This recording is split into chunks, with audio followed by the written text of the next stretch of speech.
Welcome back to another live stream here on the David Rams channel. Hope you're all doing really well.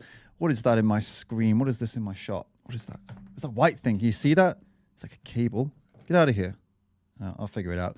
Anyway, today we're going to be reacting to a new Piers Morgan video because Piers Morgan had another animal rebellion activist on his show. I found it was a glass. He had another animal rebellion activist on his show. And this time around, the activist was not a pushover necessarily. I won't spoil it if you haven't seen it, but it's going to be quite an interesting one, more interesting than the last time, because yeah, this is not really a walkover. This is fighting fire with fire. Actually, this was a very interesting one. So if you're watching this live, just know that this video will not be on the channel once it's over. It will be on the second channel. So when this is finished, it will be made private. And if you want to watch it, you're gonna have to go to the second channel, the Rams Den, to watch it. So just keep that in mind, please. If you can't find this video, that's where it's going to be. And yeah, also, last time we reacted to Piers Morgan being a top-class numpty meat flake, we actually had a special guest to react with us, didn't we? And he was actually here in person last time. But this time, he has to come in online because we're not in the same room anymore, unfortunately. And it's Lawrence. Lawrence, welcome back, mate. Back causing trouble. Back causing trouble. It makes me sad that the last time we did this about this topic, you were here in the room. Makes me emotional. Yeah, I was getting confused because we did another one since then, didn't we? But it wasn't Piers. Yeah. Well, it's at least you're here in spirit, right? It's nice to have you here in spirit. Yeah. So the last time we did this, dude, we reacted to Piers basically kind of let's say destroying, as it kind of sounds kind of like mean. But basically, he went to town on Orla. Was it her name? Is her? I think. Yeah. I think it was, right. And she, to her credit, she tried to take him on like a reasonable person. You know, she assumed he was a reasonable human being who would actually have a normal conversation. And unfortunately, she assumed wrong because he's a top class meat flake D-bag, and everybody knows that. And she gave him too much credit, you know, to hope that he actually talk to her. And then it was pretty bad, right? I think we agreed it was pretty bad. Yeah. He kind of just sort of like this is a dodgy wording, but he kind of just like dominated her. Right. Like he just sort of like walked like across her. And I don't know, maybe it was just like personality mismatch. Like I think they just got, you know, there was nothing wrong with her. It was just she was mismatched with Piers, I think. Yeah, I think we agreed on that. Like, she was a great presenter, and when she got a chance to speak, it was great. She absolutely nailed it when she actually had like not even a minute. Like when she had like 5 seconds to say something, what she said in those 5 seconds was solid. And he just wouldn't let it happen, and he dominated her. And you could argue that it was easier for him to dominate her, being like there was lots of things at play, didn't we? We said that she was like more of a teacher personality, more of a lecturer personality, which is fine if you're in that environment. Also, like him being a guy, he's got a deeper voice, he's got a louder voice. He was shouting over her, literally, like just overpowering her with his deep voice and with his bravado, and obviously she couldn't, for many reasons, like you said, personality mismatch. That's not the kind of person she is, right? To be able to just, you know, stomp over him. So it's cool that we're now being able to revisit this, because here is the video in question. So basically, this is just from Sky News. They've just uploaded it. Piers Morgan eats steak in front of vegan activists. Spoiler alert, that's coming up. 1,300 likes, 89 dislikes. This one's got 38,000 views, and it's only been up for 7 hours, which is, you know, I think that's pretty good, actually. I think people are watching it. And in this one, it's a little bit different. There's some funny stuff here, actually. It's got some comedy to it, actually. I'm quite excited to get into this with you because you've already made a few observations, Lawrence, that I found really interesting, especially regarding Piers. So bring those up again, please, as we go through it, and I'll zoom in on his face at any moment if you want to like point out, because there's a few bits where, okay, there's a few details people might miss. Excuse me. That was louder than I expected. I was just like, oh shit, what were those things that you were saying are interesting? But I think I remember now. Yeah, just a few bits. And also, yeah, go ahead. No, I was just going to say, like, from the title, it's going to be some original content from Piers Morgan. It's not like he did this in the literal last interview he did with the vegan. No, he's a proper bell, isn't he? And so as we're going on, guys, if there's something you want to point out, something you want us to talk about, something specifically that we've not commented on, or just you want to just be heard, you want to be heard and seen, you can guarantee that by making a comment using a Streamlabs tip. So if you just click the Streamlabs link in the pinned comment, or if you click it in the description, wherever you want to get it from, and then do a tip, right? And then put your message there, you're guaranteed a response 100%. That's the deal I give you in every one of my live streams. You're guaranteed a response. So go for it. Abuse it, if you will. You can totally go for that. Right. So should we just jump in then? I think we've done enough of an intro here, right? We get into it. Yeah, let's do it. I really like this screen split I've got going on. You'll be able to see it later. I just think it looks really like it looks like yeah. Sorry, Lawrence can't see any of this, so we're just having fun here, and he doesn't have a clue what's going on. Yeah, you just made some weird noises. I don't know. I was doing some like robotic metal noise. Anyway, right. Piers Morgan eats steak in front of vegans. It's such a spoiler. I mean, they could have created some intrigue with the title, being like, Piers Morgan does what in front of vegan? It just like straight up tells us what's going to happen. But all right, let's dive in. You ready, Lawrence? Yeah. Let's go for it. Yeah. All right, cool. All over the floor of Fortnum and Mason. Oh, wait. They've tipped milk all over the floor of Fortnum and Mason and Selfridges in London. They've hurled white paint at the gates of the Houses of Parliament. Now they've targeted a high-end steakhouse in London, and the waitresses did what many have wanted to do with these protesters for a while. Take a look.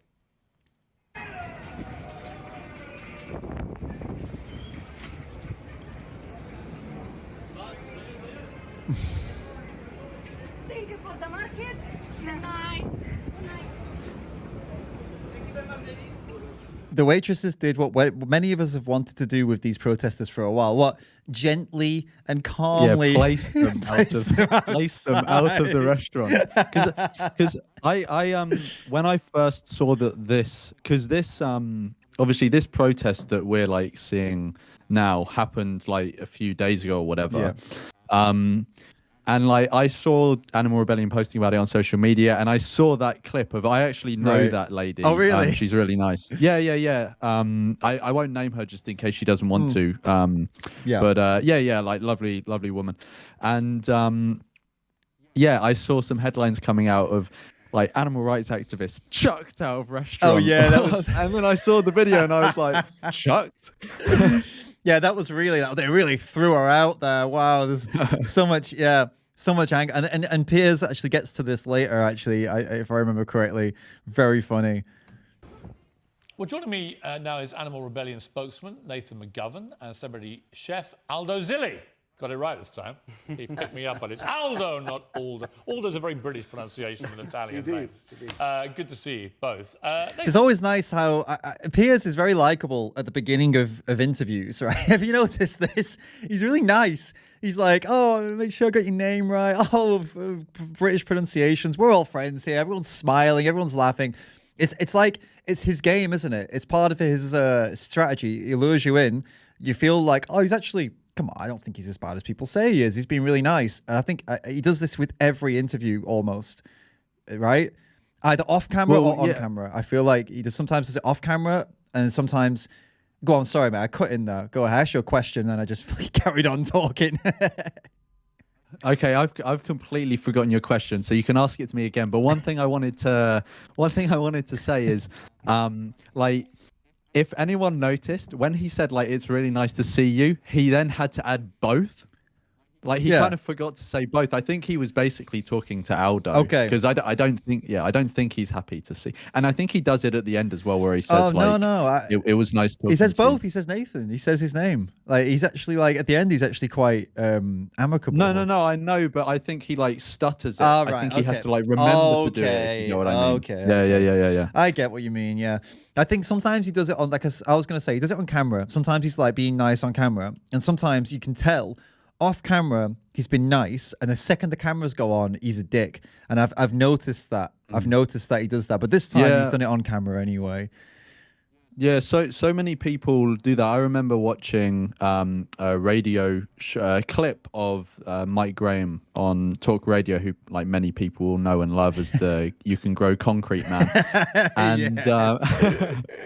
and and he mentions that it wasn't him. It was Piers Morgan. Piers Morgan mentioned that he was good friends with Kathy Newman, right? Who, if anyone's seen the famous Jordan Peterson interview with, but what you're saying is, what you really mean is, that's Kathy Newman. So she's like, as you can probably tell from that interview, she's like relatively left wing, and Piers is like the opposite.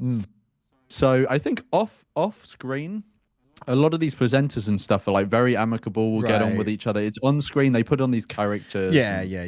It's clear. I mean, clearly, his show is Piers Morgan Uncensored, and it's all about like uncensored. And they're trying to cancel me, and I'm going to make sure there's something to cancel me for, and blah blah blah. This is his whole thing that's making him more and more famous. So yeah, totally just a character. Let's start with you.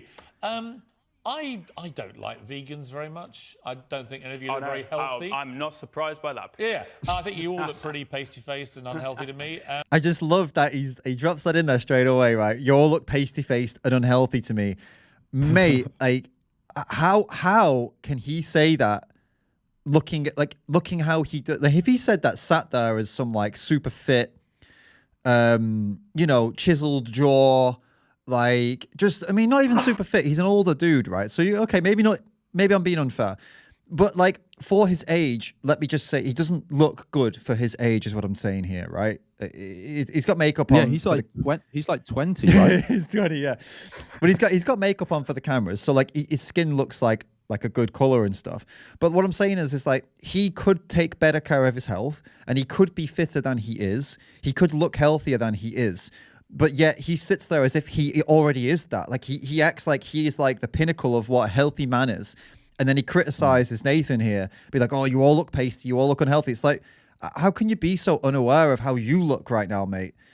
And I'm not body shaming him. I'm just pointing out an objective fact that he is not as healthy as he could be, right?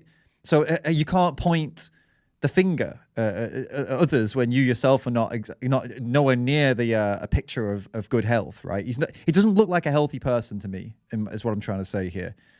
Especially not like a very healthy person, especially not. I'm talking about Piers, by the way. Because I just realized we've got a picture of Nathan on the screen. Let me just change that. I'm talking about Piers here. Well, I was going to mention that. Like, I don't know if they would have done any of this on purpose. Given, is it Nathan, the guy's name? Yeah, Nathan. Yeah, like, I don't know if they would have done anything on purpose, like giving him different makeup to Piers. Maybe they give Piers like a bronzer, and they give, of course they do, like Nathan like a bit more of a paler. Because as soon as he says that, they switch to him, either to get his reaction or just to show you like that he's paler than Piers. Yeah. I reckon earlier that day Piers went for a quick sort of like browning at the local suntan. Do you know, they're like, but there is something to be said about image, right? And that Piers's image is not, people in glass houses shouldn't throw stones. Piers does not necessarily look like the picture of health, right? With Nathan, like, Nathan doesn't look bad by any means, but I mean, as a simple, if you just want to just avoid this critique, you could send somebody on who just a bit more clean cut. We said this last time too. I believe Nathan's rocking a mullet, and like, good for you, bro. Rock the mullet. But when you're going on a conservative live TV show, maybe like cut the mullet off and grow it back later. You know, maybe take the face piercings out. Like, I mean, I like Nathan in here. I think he's a good dude. I gives me good vibes. I'm not criticizing him. I'm just saying, if you want to like avoid these stereotypes, might be an idea to try not to like look like them, the stereotype, right? If you're trying to like reach this audience. But I don't know, Animal Rebellion's goals maybe aren't even to try and reach this audience. Maybe it's just pure, like, just to get in the news and stuff. In that case, it doesn't matter what you wear or anything, does it? It just depends on the goal, right? Yeah. Like, they've said in past interviews, like, they're not trying to change people's, they're not trying to get individual people to change. I mean, I think that like they even say they're not trying to win public support necessarily. Yeah. They're just trying to mobilize the people who already agree with them, I guess. Yeah. So yeah, maybe they just don't prioritize it. Maybe they just, I don't know. Like, I guess the motivation to get media coverage is just to keep the issue itself in the mainstream. Right. And if you have people who, clash more with Piers, maybe that helps it. I don't know. Yeah, no, probably. Yeah, probably. Just to be clear here, though, like in my personal opinion, and again, this is subjective, obviously. You can call it. You can be objective as well. I mean, I feel like he's not pasty, by the way, Nathan. If you look at him here, his skin looks like a normal skin tone. Like he's not tanned either, but he's certainly not pale. Right? He's normal, and he looks healthy. Like he looks like a young, healthy dude. So I don't. It's kind of weird that Piers would even bring that up to Nathan of all people, who's sitting there looking healthy and looking, to me, it looks very like doesn't look skinny either. There's a lot of the critique they bring up. Oh, skinny vegans. He actually looks pretty like a pretty average, healthy dude. And Orla also was looked healthy to me as well. Like I know appearance shouldn't matter. But when you're going on TV and someone's going to criticize potentially, I mean, it is important to try and give a good image. And I think both of them did in terms of how they, visual, how like they looked like healthy people is what I'm trying to get at here. So I don't know why he brings that up. It's kind of a bad point for him. But I guess it kind of casts doubt in the viewer's mind. And then maybe they look at him now and like, oh, trying to look for stuff. Oh, does he look at those tiny little bags under his eyes because of the lighting? Maybe that, do you know what I mean? Like they start looking for stuff maybe, but they don't look at Piers, obviously, right? Annoying. Yeah, I think like, I know that people always say like, oh, you've got to focus on the argument, not the person. But I think, and I used to say that all the time, and like it's still true. But just like making that point, it gets into a bit like ideological territory because in reality, like humans are humans. They do care about. So you given that the people that you're talking to care about it, you've got to care about it as well. Yeah. Totally. And they're gonna judge, like people who watch this are going to judge like the whole movement basically on this one person or like other people who have done, which again is ridiculous, but that's what people are going to do. Like how it is. Yeah, you've got to act in like with like what's happening in reality. We got a tip, by the way, from DJ Lionel. Thank you so much. It says Piers is like a big baby. Yeah, I mean in many ways that is how Piers is. That's very true. Let's see where I think we're at the right position now. Let's just check. Because you're ruining everyone's fun. No, we're not. Let me just go back a bit then. All right, so based and unhealthy to me. There we go. But that's your choice. What I don't do is I don't go running into vegan restaurants and start screaming abuse at you all and have to be pulled out by people because you're ruining everyone's fun. Why do you do that to meat eaters? He's such a dickhead. Oh man, this guy. The thing is, like, I don't believe he's so dense that he doesn't understand the difference between animal rights activists going into a meat restaurant to protest versus meat eaters going into a vegan restaurant. I'm sure he knows the difference between these two things. I'm sure he understands that there are no violations or, there are no abuses going on in a vegan restaurant, right? But if there were, then people should protest that vegan restaurant. I don't think any vegan would sit here and be like, oh yeah, we've heard, that there's some human rights issues, some like clear, like horrible things happening that this vegan restaurant is causing, but we're not going to protest it because we're vegan. No, like the vegans would turn on them too. We'd all turn on them. Everybody would team up. So he understands that. I'm sure he understands that, but he kind of plays the dumbass, doesn't he? Yeah, well, I don't know if you're giving him too much credit because when you think about a steak restaurant, and me and like basically everyone watching this presumably thinks about the animals that are killed for it, but he doesn't, right? Because it's because like we understand what it is and what happens. Do you get what I mean? And it's like, but if someone he does know, like he's spoken to so many vegans now, and he understands this stuff. He's not a moron. Two things. Not First not of all, go on. Most of the vegans he's spoken to, at least that I've seen, have spoken to him on environmental level, not on animal level, right? So I think maybe him having spoken to loads of vegans wouldn't necessarily make him make that connection. But also, I think he does know what is happening to animals, and that, you know, like a steak is part of an animal. Yeah. But like, I think you have to like specifically consciously bring that up for him. He doesn't automatically make that connection every time someone says steak. Do you get what I mean? Whereas we do, because we're so used to it. He chooses, but it's a choice. He chooses to not make that connection, even though he knows it. He knows there is a connection. What I'm saying is that I don't believe he is a complete buffoon. He's a buffoon and a clown. But do I believe he is actually that much of an uninformed moron that he doesn't realize that animal rights people are that our concern is animals? I don't believe I don't believe that he is completely that much of an uninformed moron to not understand that. I don't buy it. I get, and I think the connection he chooses to he chooses to not make that connection for the sake of entertaining interviews. Because if he knew and he just admitted it, well, the interview is going to be a bit crappy for him, because, you know, now his viewers don't like him because he made them make a connection to an animal, makes them feel bad for eating meat. He can't do that. He cannot do it. And also, right? he knows as soon as he takes it onto the ethical topic, he's going to get absolutely annihilated as well. Right. Absolutely. Yeah, completely. Yeah. So let's see how Nathan responds to this then, shall we?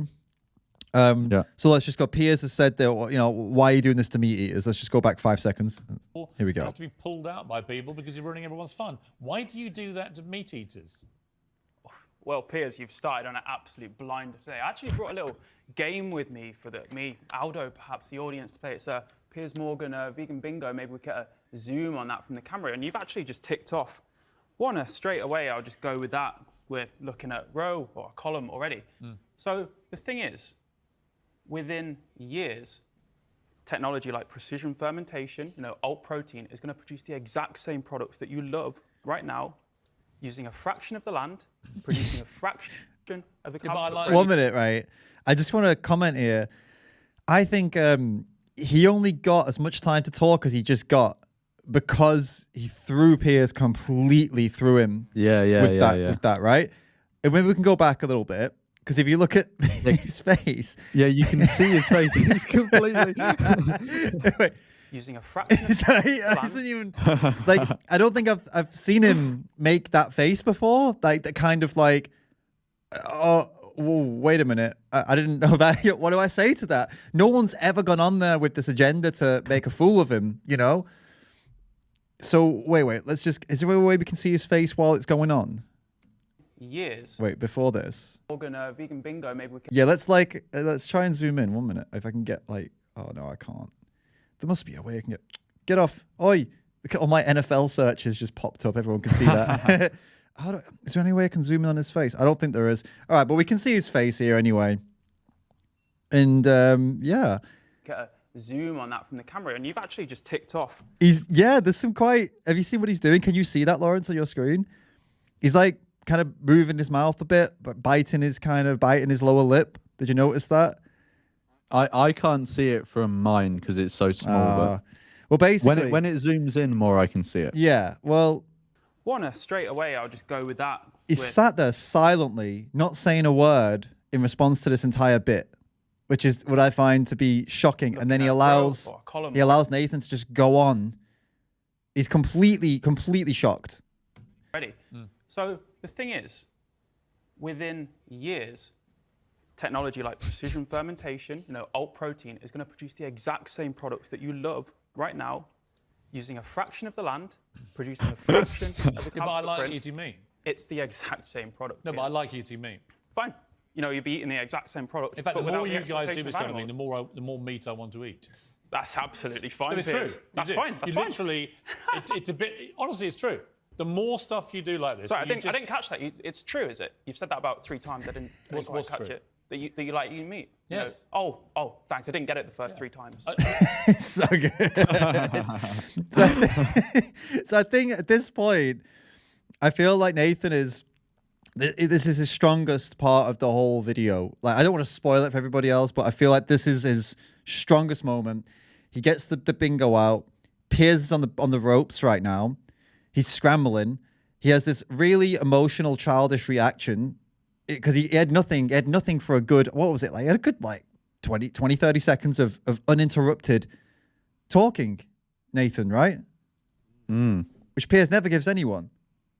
Yeah, he doesn't willingly let someone do that. If someone gets 20 or 30 seconds of talking time, it's because they've earned it. It's not because Piers has, let them do that willingly. It's that he's on the back foot, or he's trying to think about how to respond, or he's just completely baffled. Like in that, because I think anytime Piers gets someone on, he's always sort of like choreographed how he thinks it's going to go and how he's going to try and force it to go. Right. And we saw that with All As One because he had the music and the pictures of the bees ready and the burger. And with this, I mean, it's in the title. We know that he's going to eat steak at some point, so he's planned that already.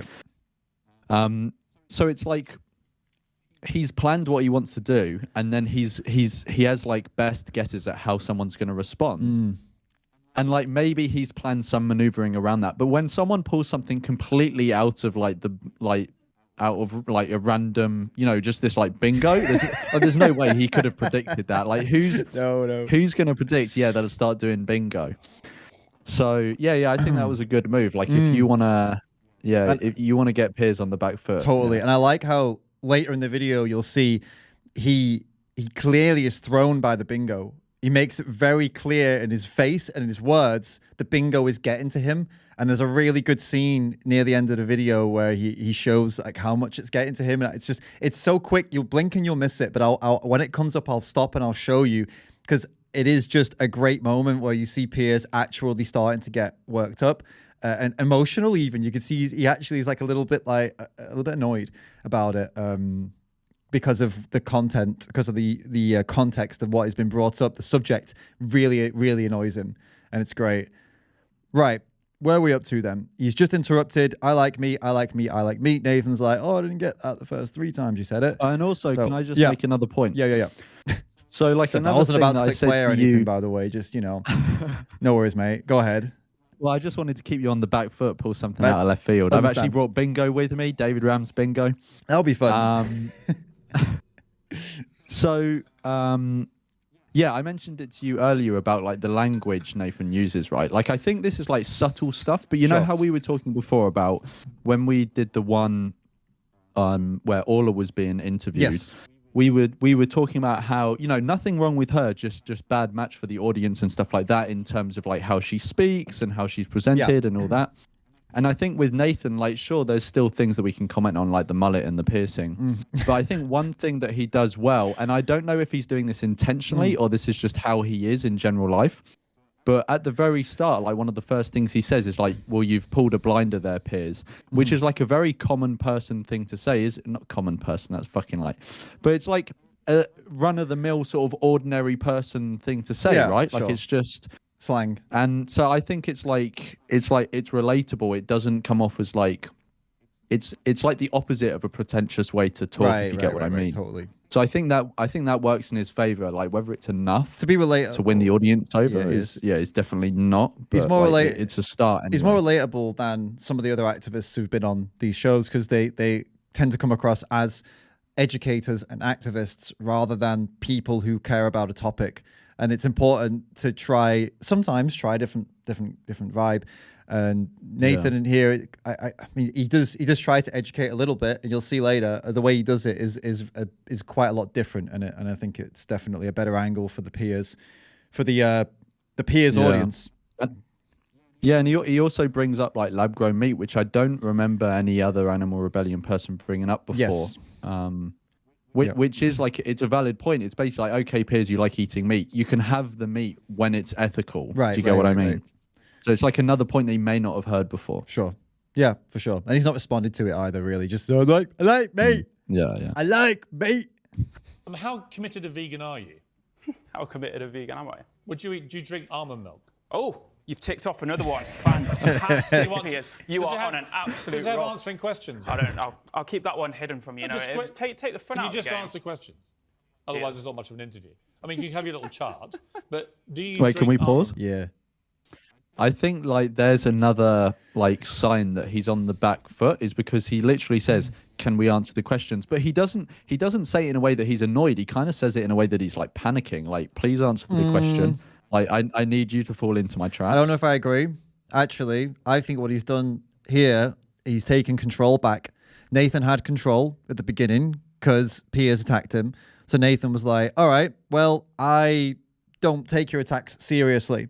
I actually been playing bingo with your attacks. So bingo, right? So Piers now is thinking, okay, I can't attack him because he doesn't care. Well, I need to pull out the "you're being unprofessional" card. This is him changing tactic right now. Okay. Right? He's saying, you came here. What the hell? You came here to answer my questions. Why are you being infantile? You're being childish. And now what this does, it pushes Nathan to either continue to be childish, and now Nathan looks bad. In my opinion, Nathan's reaction to this question, giggling like that, that's where he lost a point for the audience. For even for me, I watched, I was like, oh, I don't really like that, because I get it. It's a tough line to walk, because while Piers is messing around and being a douche, it is great to mock him. But if he wants to answer to a question that's relevant, you should probably give him an answer to the question, maintaining that same vibe of "fuck you if you're going to mess with me. However, I will answer your question." Right? If he's answering a question, so it's tough. It's a tough line, but I do definitely feel like the kind of giggling at him when he's like, "You're here to answer my questions in an interview." I don't know if that's the smartest move, and it gives Pierre the upper hand. It gives it him back at this point, but he loses it again. He does lose it again. Don't get me wrong. Nathan pulls it back again, but at this specific moment, I feel like Pierre's got a bit more, a bit more of the audience's favor back at this point, maybe. No, I get what you mean. It's battle. I think like yeah, I don't know how this, like, you tell me what you think of this like after I say it, because you know how Piers is kind of saying that you're being unprofessional, and he's using that to try and get the upper hand. Maybe like the best thing would be to just meet him where he's at and be like, "Piers, unprofessional. Last time you interviewed an Animal Rebellion activist, you brought on a Big Mac." Right. You know, so turn it right back. So he's trying to go in with the left hook, although that's my right hand, and you sort of like use his momentum to sort of knock him. Absolutely, yeah. And this is where I don't want to do this, because I feel like it's so easy for us to sit here and be armchair interviewees. Like we watch, right? But I do feel this moment and a few other moments do show that although Nathan was significantly better than anyone else who's done this with Piers, he was still out of his depth, because you definitely need someone who has done a lot of this with a lot of people like him to be able to trade blows with him at the same level. That's why Joey's not going on to the show anymore. They will not have Joey on, because they know Joey is at Piers' level and above, especially now. Joey has spent years arguing with people both worse and better than Piers, but he's spent years and years and years dealing with people that are similar to him. So he is now, you could call him an expert at handling Piers level argumentation. He will never be invited back onto the show, because he will wipe the floor with him.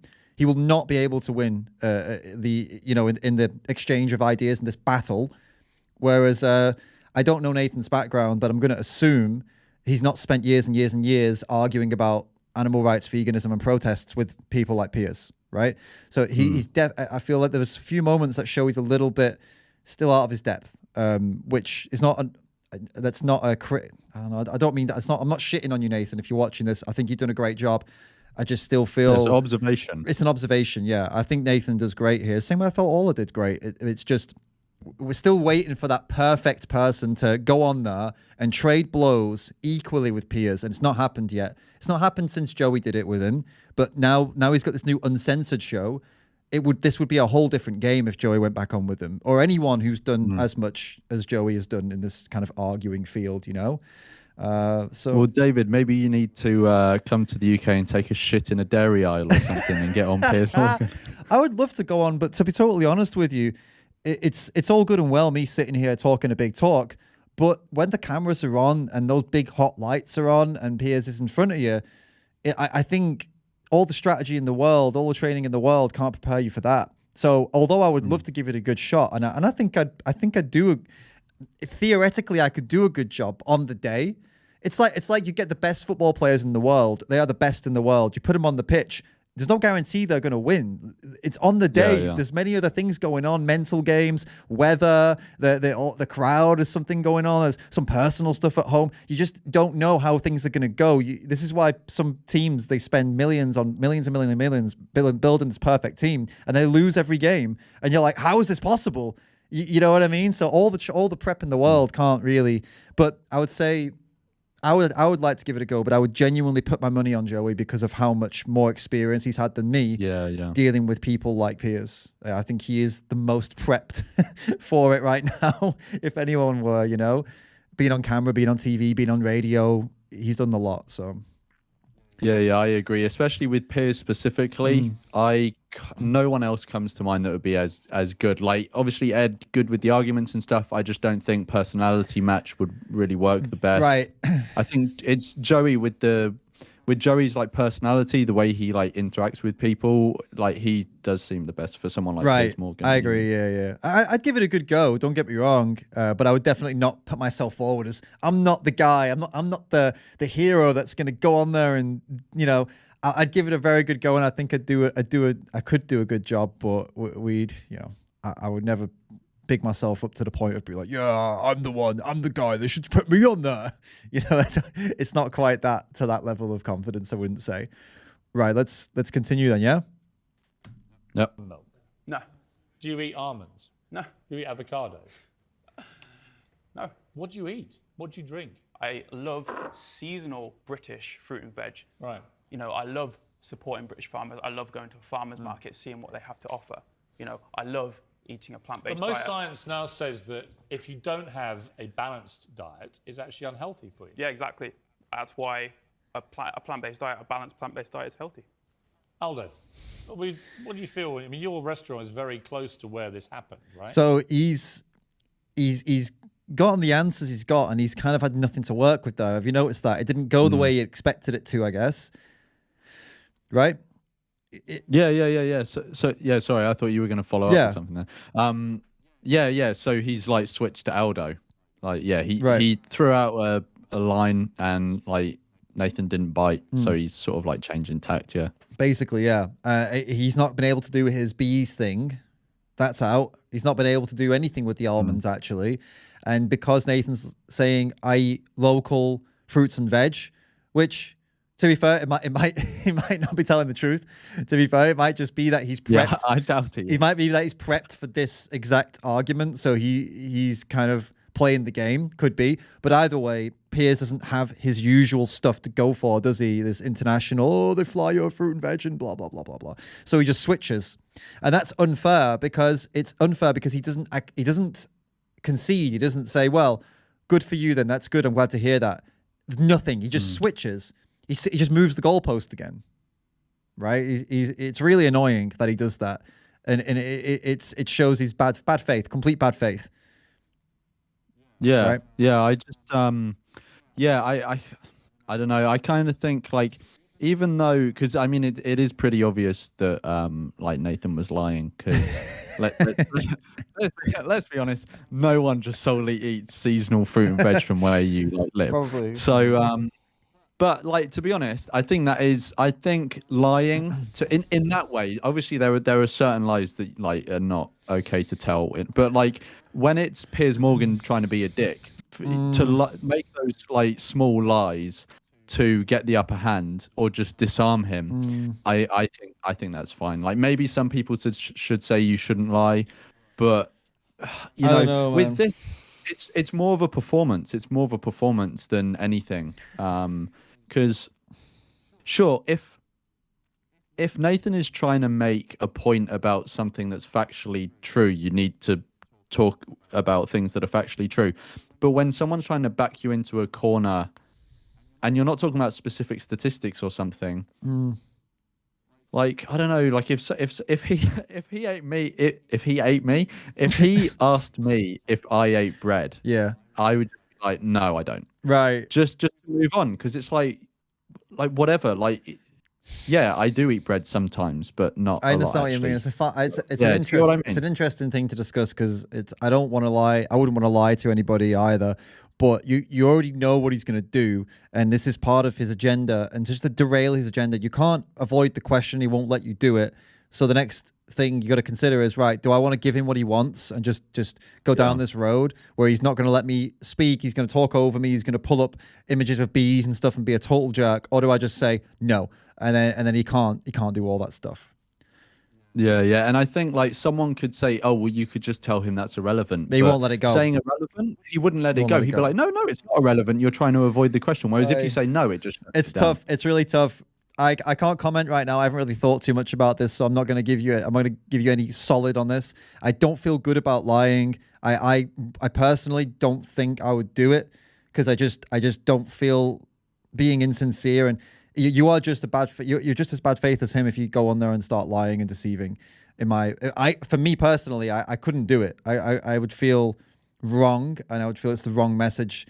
If vegans and animal rights activists have to rely on lies to get through interviews, that's really bad. So for the sake of this, let's assume that Nathan wasn't lying, even though we joked about the possibility that he was, whatever. But I'd like not to accuse him. I'd like to just, we're playing around with it, but let's assume he's being real and actually this is how he lives. Let's give him the benefit of the doubt, because the alternative is pretty bad, that, to go on to Piers Morgan and lie. I mean, that gives Piers Morgan all the ammunition in the world to say veganism is a lie, right? Oh, these are all based on lies. They come on my show and lie. How bad is that if that's the case, Yeah, but I think like just because you made me look like a cock that lies. Now, I haven't. So... I told you I understand. I agreed with your logic. I just don't know if I would do it and apply it myself for the reasons that I'm saying. I'm not... Yeah. But I just want to reiterate to people, like, I don't think all lies go. Like if he just came out and said 99% of land use is animal agriculture, then that's clearly bollocks, right? But like, you can't. But the thing is, man, if you lie about one thing, it's like, for example, Liver King just been exposed for doing more steroids than like 5 bodybuilders would do, to put together. And now everyone's looking at everything else he's ever said, and they're saying how much of what you said is BS and how much of what you said is because you lied about one thing, right? A pretty big thing. Yeah. So now why listen to anything he says, even though apart from what he eats, the other stuff that he recommends is actually good. So a lot of stuff he recommends, I know guys, you're going to hate this because he's the biggest anti-vegan out there, but a lot of the stuff he recommends lifestyle-wise is like scientifically proven to be good for you. Exercise, sunlight, lots of mental stuff that he talks about, like mental fortitude. It's the diet and the muscle stuff that's been his main thing for me that I hate. The diet stuff, like telling people to eat all these different animals, like disgusting. And now the steroids. They're the 2 things that I'm like, you are a scumbag. But most of the other stuff he talks about is really good. Doesn't matter though. People hate him now because of the lie. They're like, no, everything you said must be a lie now. That's the risk with a vegan telling a lie like this. Yeah. No. I do get you. I think it's slightly different with. I do get what you mean, and I'll be honest. Like if I was actually in that situation, I don't know if I would lie because I'm being like an armchair, whatever now. But like, I think with Liver King, he was lying about something that was central to everything that he was. Whereas with Nathan, it's like. It's bread. I've just realized it's trivial. I just realized we're talking past people. The Liver King was lying about taking steroids. He went on multiple podcasts across millions of people watch these podcasts. He told all these different people that he'd never taken steroids. He never will take steroids. He does everything he's gained has been from his diet and his lifestyle.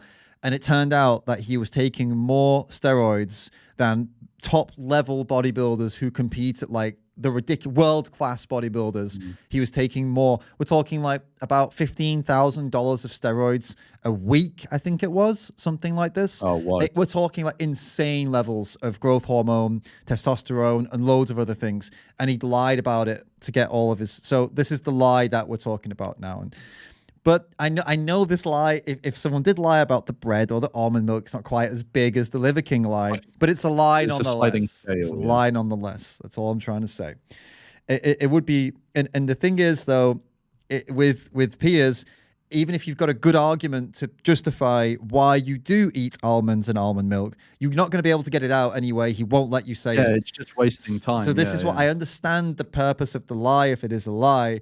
It's just a tough pill to swallow for me, because I don't like the concept of telling any lies when you're arguing to try to help animals, right? I feel like that's a bad way to go, for sure. But yeah. It's like I agree and I disagree with you. You don't look like a dick. You can uncross your arms. It's all right, man. You know, I see your body language. You're all like, oh, it's so funny. I'm gonna print a picture of your face out later and use it for a dartboard. Yeah, I understand, man. I deserve it.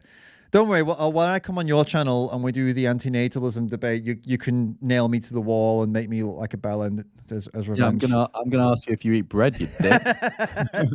Awesome. And I'll say no. Right. Let's continue. Let's continue then. Right. What do you feel about these activists running in, ruining people's meals? Listen, 25 years ago, I opened one of the first vegetarian restaurants in London. It's Soho. And if it was now, it's probably more successful. Then it didn't get very successful. But anyway, cut long story short, I don't have any problems. I've written a vegetarian book, not a vegan book. I don't have any problems with veganism and vegetarian people because I have restaurants. I'm a consultant for a number of restaurant companies. And we have vegan and vegetarians on menus. So I don't understand when it gets out of hand that these people have to disrupt our business. Well, because they have no respect for meat eaters. But if we were doing the same thing to them, they'd all go nuts. Oh, here we go again. So unfortunately, what never gets discussed here, and what I wish would have been said by Nathan, which I think he does say, actually, I take it back. I think Nathan does bring this up, but the reason that this guy doesn't get... This guy's saying, why are they coming for our restaurants? They've not been to this guy's restaurants because he is making an effort. The activists are not going for businesses that are making some effort. They're going for the ones that are proudly making zero effort, like steakhouses. That they're aiming at companies that are charging ahead, making zero effort for animals, or in their case, they're more focused on environment. That's who they aim for. So that's why, so I don't know what he's saying. Why are they coming for my business? They're not coming. They've never been to his businesses. They won't go to his businesses because they'll see, oh, he has veggie and vegan options. So we'll go for the business that has none. That's right. Isn't that? Otherwise, it wouldn't make sense, would it, for them to target businesses that actually provide vegan alternatives? That wouldn't make any sense. Yeah, and he does talk about this later on. He says that they also they're targeting like I forget what the actual word is, but like the elite restaurants, the ones that charge like it's like I think he said like $1.5 for a steak. Yeah, like, I don't know. Yeah, 1,500. That's ridiculous. Yeah, I've never ever heard it. But like, I don't know what. Like, yeah, disgusting. And then what does the last thing that Piers goes on? He turns this guy is actually pretty reasonable, has no problem, and Piers doesn't like that. So you'll see now, what I see Piers doing now is another tactic. He tries to get him riled up, gets him angry. They don't care about meat eaters, but if you did this in their restaurants, and he's trying to get this guy angry, and unfortunately he kind of succeeds, and it's really sad. This guy seems to be super reasonable and calm at the beginning, and he's like, I put vegan stuff and veggie stuff on my menus because I don't have a problem with you guys, and there's a bridge. Oh, there could be a bridge here. Piers is like, no, I'm going to burn that shit down immediately, get you as angry as I fucking can. It's really sad. And the guy he just bites on it and just goes with it. You'll see now, look. Right, wouldn't you? You'll go nuts if I came running into your little vegan hellholes and began screaming abuse. You'd all throw your toys out the pram, as you do on a daily basis. I'm not throwing my toys out the pram right now, Piers. I'm loving this, to be honest. What are you loving? I'm loving this open conversation that we're having about this actual quite. But why do you have to go and do a restaurant and disrupt our business, disrupt the customers, other people that want to eat the meat, other people that want to enjoy themselves, they want to go and have a night out? I don't have any problems with you guys coming to our restaurants and ordering a vegan dish. In fact, in January, we always do a veganuary, and we go through a lot of different ingredients to create menus for you guys. I don't understand why we have to suffer your mentality of coming to our restaurants and trying to disrupt the customers that are having a fantastic time and they want to eat the steak. What's the answer? No, it's actually a good question, Aldo. And actually, it's fantastic that you create fantastic vegan dishes. The fact of the matter is, when we look at high-end restaurants, you know, Salt-Based Restaurant, Manor up in Manchester that was also disrupted at the weekend, these are symbols of a broken system, you know. Why? Because he makes nice symbols of a broken system where, you know, there's 1,500 quid getting charged for a steak. Why is he making millions Can I please around the world? I was in one of his restaurants last week in Qatar. Loved it. Fantastic. But he served me. I've got a clip of him. Yeah, I was waiting for you to show it. I was wondering how long it would take. That was me doing his little salt trick. He taught me. You weren't. Salt tricks. You just fucking putting salt on something, mate. Very good at it. He then actually cooked it in front of me and he fed me, actually, directly fed me the meat into my mouth. It was delicious. Loved it. Fine. Loved it. I would invite any vegans. But if you'd run in and tried to interrupt and just ruin everyone's night, I would have done what those waitresses did, just thrown you out. Yeah, I don't think he could have done. I loved this bit of Piers. I would have thrown you out. It's like, mate, I think you get out of breath walking up the stairs. I don't think you're throwing anyone out of anywhere, mate. So there's a lot to look at here, isn't there? And so we're at 5 minutes 42. So I'm just going to go back a little bit because there was a few things I wanted to like touch on.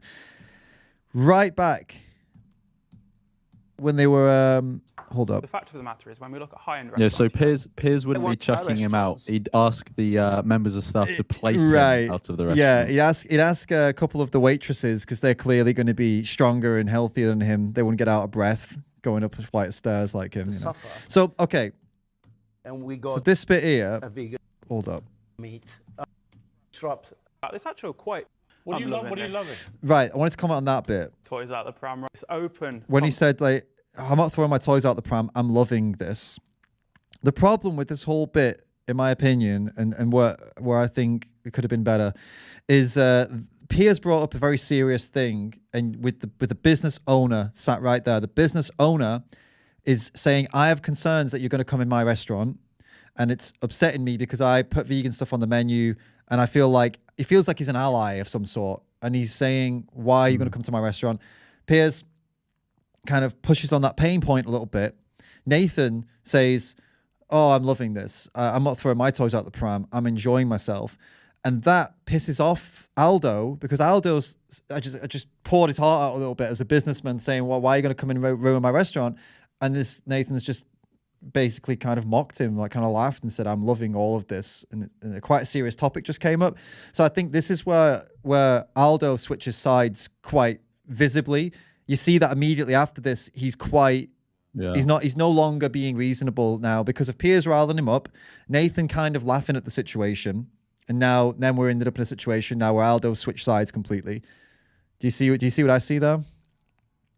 Yeah, because like originally Piers is having to put work in to get Aldo riled up, whereas now Aldo is like interjecting into the conversation himself, like he's taking the initiative. Right.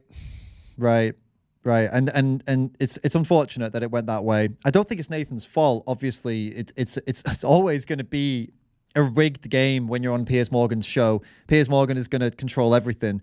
However, I think this moment here, Nathan could have done better by just simply acknowledging Aldo's concerns and saying something like, I don't know, I hear you. I feel where you're coming from. No business likes to have this happen, and we understand that. However, and then go on from there. And or with your business, you're making some effort. You won't be a target because of the if you're making efforts like this, that you're not going to be a target. We're targeting and tell him who they're targeting, which he gets to now.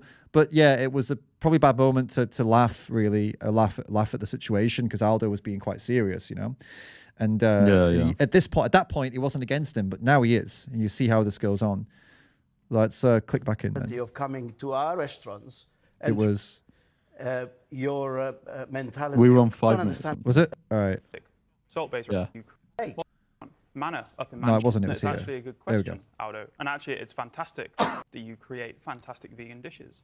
The fact of the matter is, when we look at high-end restaurants, Salt-based Restaurant, Manor up in Manchester that was also disrupted at the weekend, these are symbols of a broken system.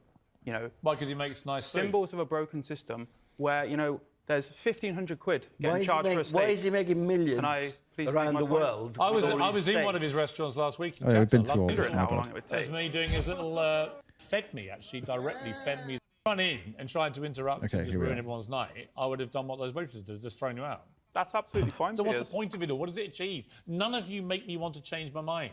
I just think, what annoying little squits. Honestly, I do. I've never heard. What's a squit? Do you know what a squit is?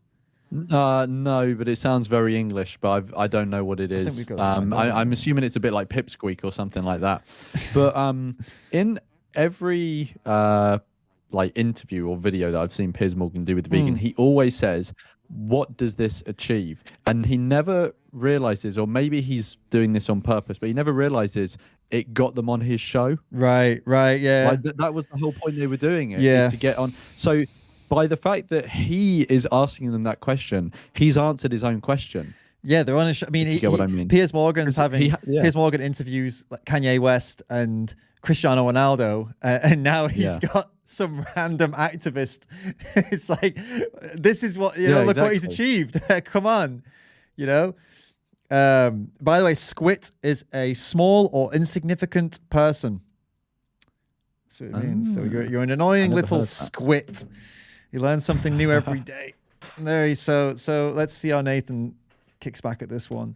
It's the same when you're chucking paint at Van Gogh paintings. It's the same when you're tying yourself to fuel pumps or hanging yourself on bridges and stopping people using Dartford Tunnel. It's all the same. You're just all too annoying. So the British public don't like annoying people, and they don't like their lives being disrupted. They want their freedom to have a choice. The choices I had in Qatar last week to have Salt Bay's restaurant, you can you imagine to do this to my mouth. Can you imagine someone coming in Fine, Piers. This is it. and disrupting your evening? Have we got the clip? We haven't got the clip. Oh, wash. Oh, you just ran it. Okay. No, but can you imagine you coming to our restaurants and then you get some people coming to your table and trying to disrupt your evening? It's abuse. I'm going to start, Ryan.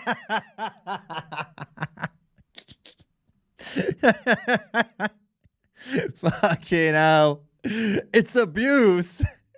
Is it, mate? Is it abuse, mate? Oh my goodness. I also think like I think maybe Nathan is getting a bit too comfortable by this point. Yeah. Or not comfortable, maybe that's the wrong word, but like cocky.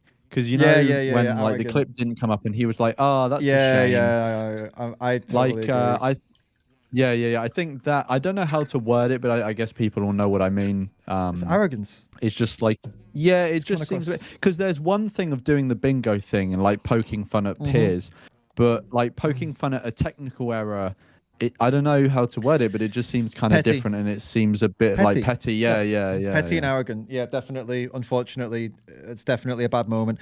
It's a tough. We can sit here and criticize. It is tough to balance this with Piers. Yeah, 100%. It's really difficult, isn't it? For sure, because you don't want to give him credibility because he doesn't deserve it, because he will just shit on you at any moment. But also, sometimes you kind of have to. You can't just constantly take the piss out of technical issues and constantly mock him. You've got to mock him when it's right, and then engage him, and then when it feels, I guess when it feels like he's taking the piss, mock him again. And when it'll get serious, like it was serious again, okay, now you're taking the piss, mock him again. It can't just be consistent mockery like throughout the whole thing. You start to look like an arrogant, petulant, I guess is another word you could say. That's how you appear to be, unfortunately. And I think there's definitely a vibe of that that came up in this last little bit. Yeah, I'm still hanging on the it's abuse point. It's so funny that they thought it was. Oh man, imagine. I don't know. I just feel like maybe he just doesn't know what to say, so he's just throwing words out there. It's abuse, to be honest with you, Lawrence. It's abuse that when you come to a restaurant and you're so rich you can afford £1,500 dishes, that it's abuse if somebody comes in and tells you that it's an abusive thing that you're eating. It's abuse. Like someone tells you that an animal died for that thing that you paid £1,500 for because you're super, super rich and privileged. It's abuse. It's abuse to tell you this. Nonsense. A couple people have asked to turn the volume of the video up. The video of the volume of the video is full. It's up full. So that's there's nothing I can do about that, guys. It is what it is. There's maybe there's something I can do. Well, I mean, I take it back. We can turn, yeah. If you turn our mics down, they can turn their. Well, it's a bit late for that, isn't it? We're already so far into the bloody, and I can't turn your mic down. Your mic is coming through the same thing as the video, so that's not possible. Unless that's not possible really. Oh, maybe it kind of is possible. Okay, I take it back. It is possible. Okay, your mic has been lowered. Just say 1, 2, 3. 1, 2, 3. Okay, you're lower, and now I'm lower. There you go. Turn up your volumes then, and it should be all right now. I mean, you guys are just letting me know this. Like, you guys are just letting me know this, like, right at the end of the video. Could have been lovely to know this earlier. You know, like we're not at the end. We're like halfway into the Piers video, but come on, you know, the whole stream like this, guys. You gotta hook me up, Annie. What the hell happened? Why you telling me there was something wrong with the bloody audio? I'll blame everybody but myself. It's everyone else's fault. It's definitely not my fault. All right, so you should be able to... Should we just do like a little test then? I'll go back then here with the Piers video. And, okay, how about now? And then you get some people coming to your table and trying to disrupt your evening. It's abuse. I'm going to start, Ryan. All right, are we all good now? We got to listen to that bit again.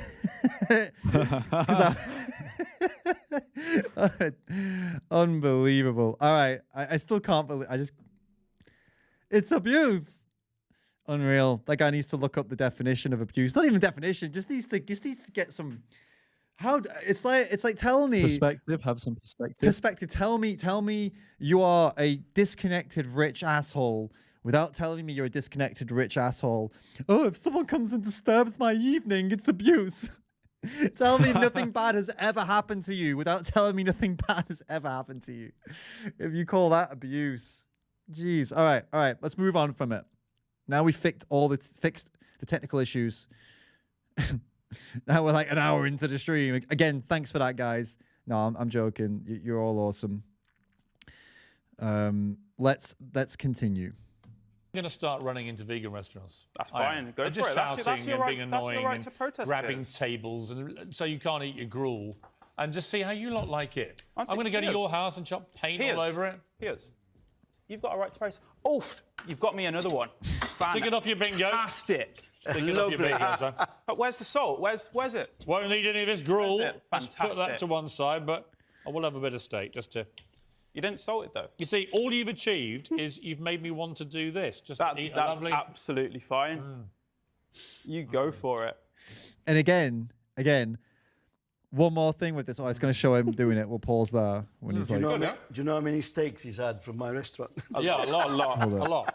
But here's my point. No, he's a total bellend. And what's funniest about this bit, once again, it's the same as the McDonald's bit, is that steak, it's cold. You can see it's cold. You can see the food's cold. There's no steam coming off any of it. So he's sat there eating cold food on screen to try and own a vegan again. It's not the flex he thinks it is. It's not even close to being a flex.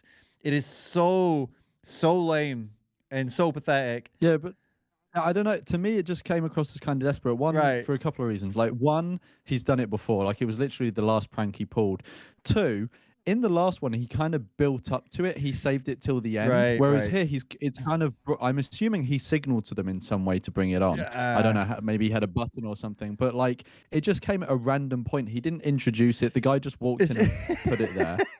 So it was kind of weird, like, timing. There was no build-up. It didn't fit into anything.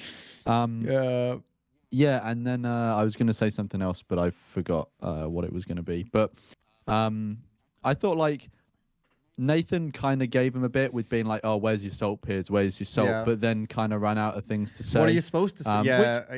Yeah, I know, which is, like, fair enough. You know, it's like Piers has kind of brought in this thing. It's like you didn't know it was going to happen, although maybe you could have predicted it. I don't know. But, like, well, I mean, they did predict it because he ticked it off his bingo, right? It was coming.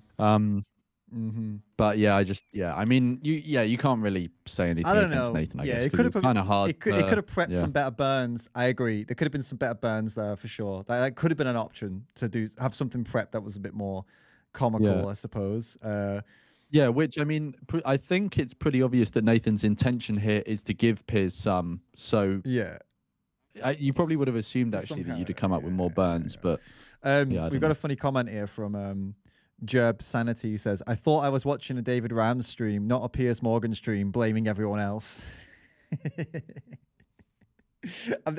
Look, I've watched a lot of Piers Morgan, obviously, over the years, so maybe I'm just picking up some of his worst qualities, just, pointing the finger and blaming everyone and arguing.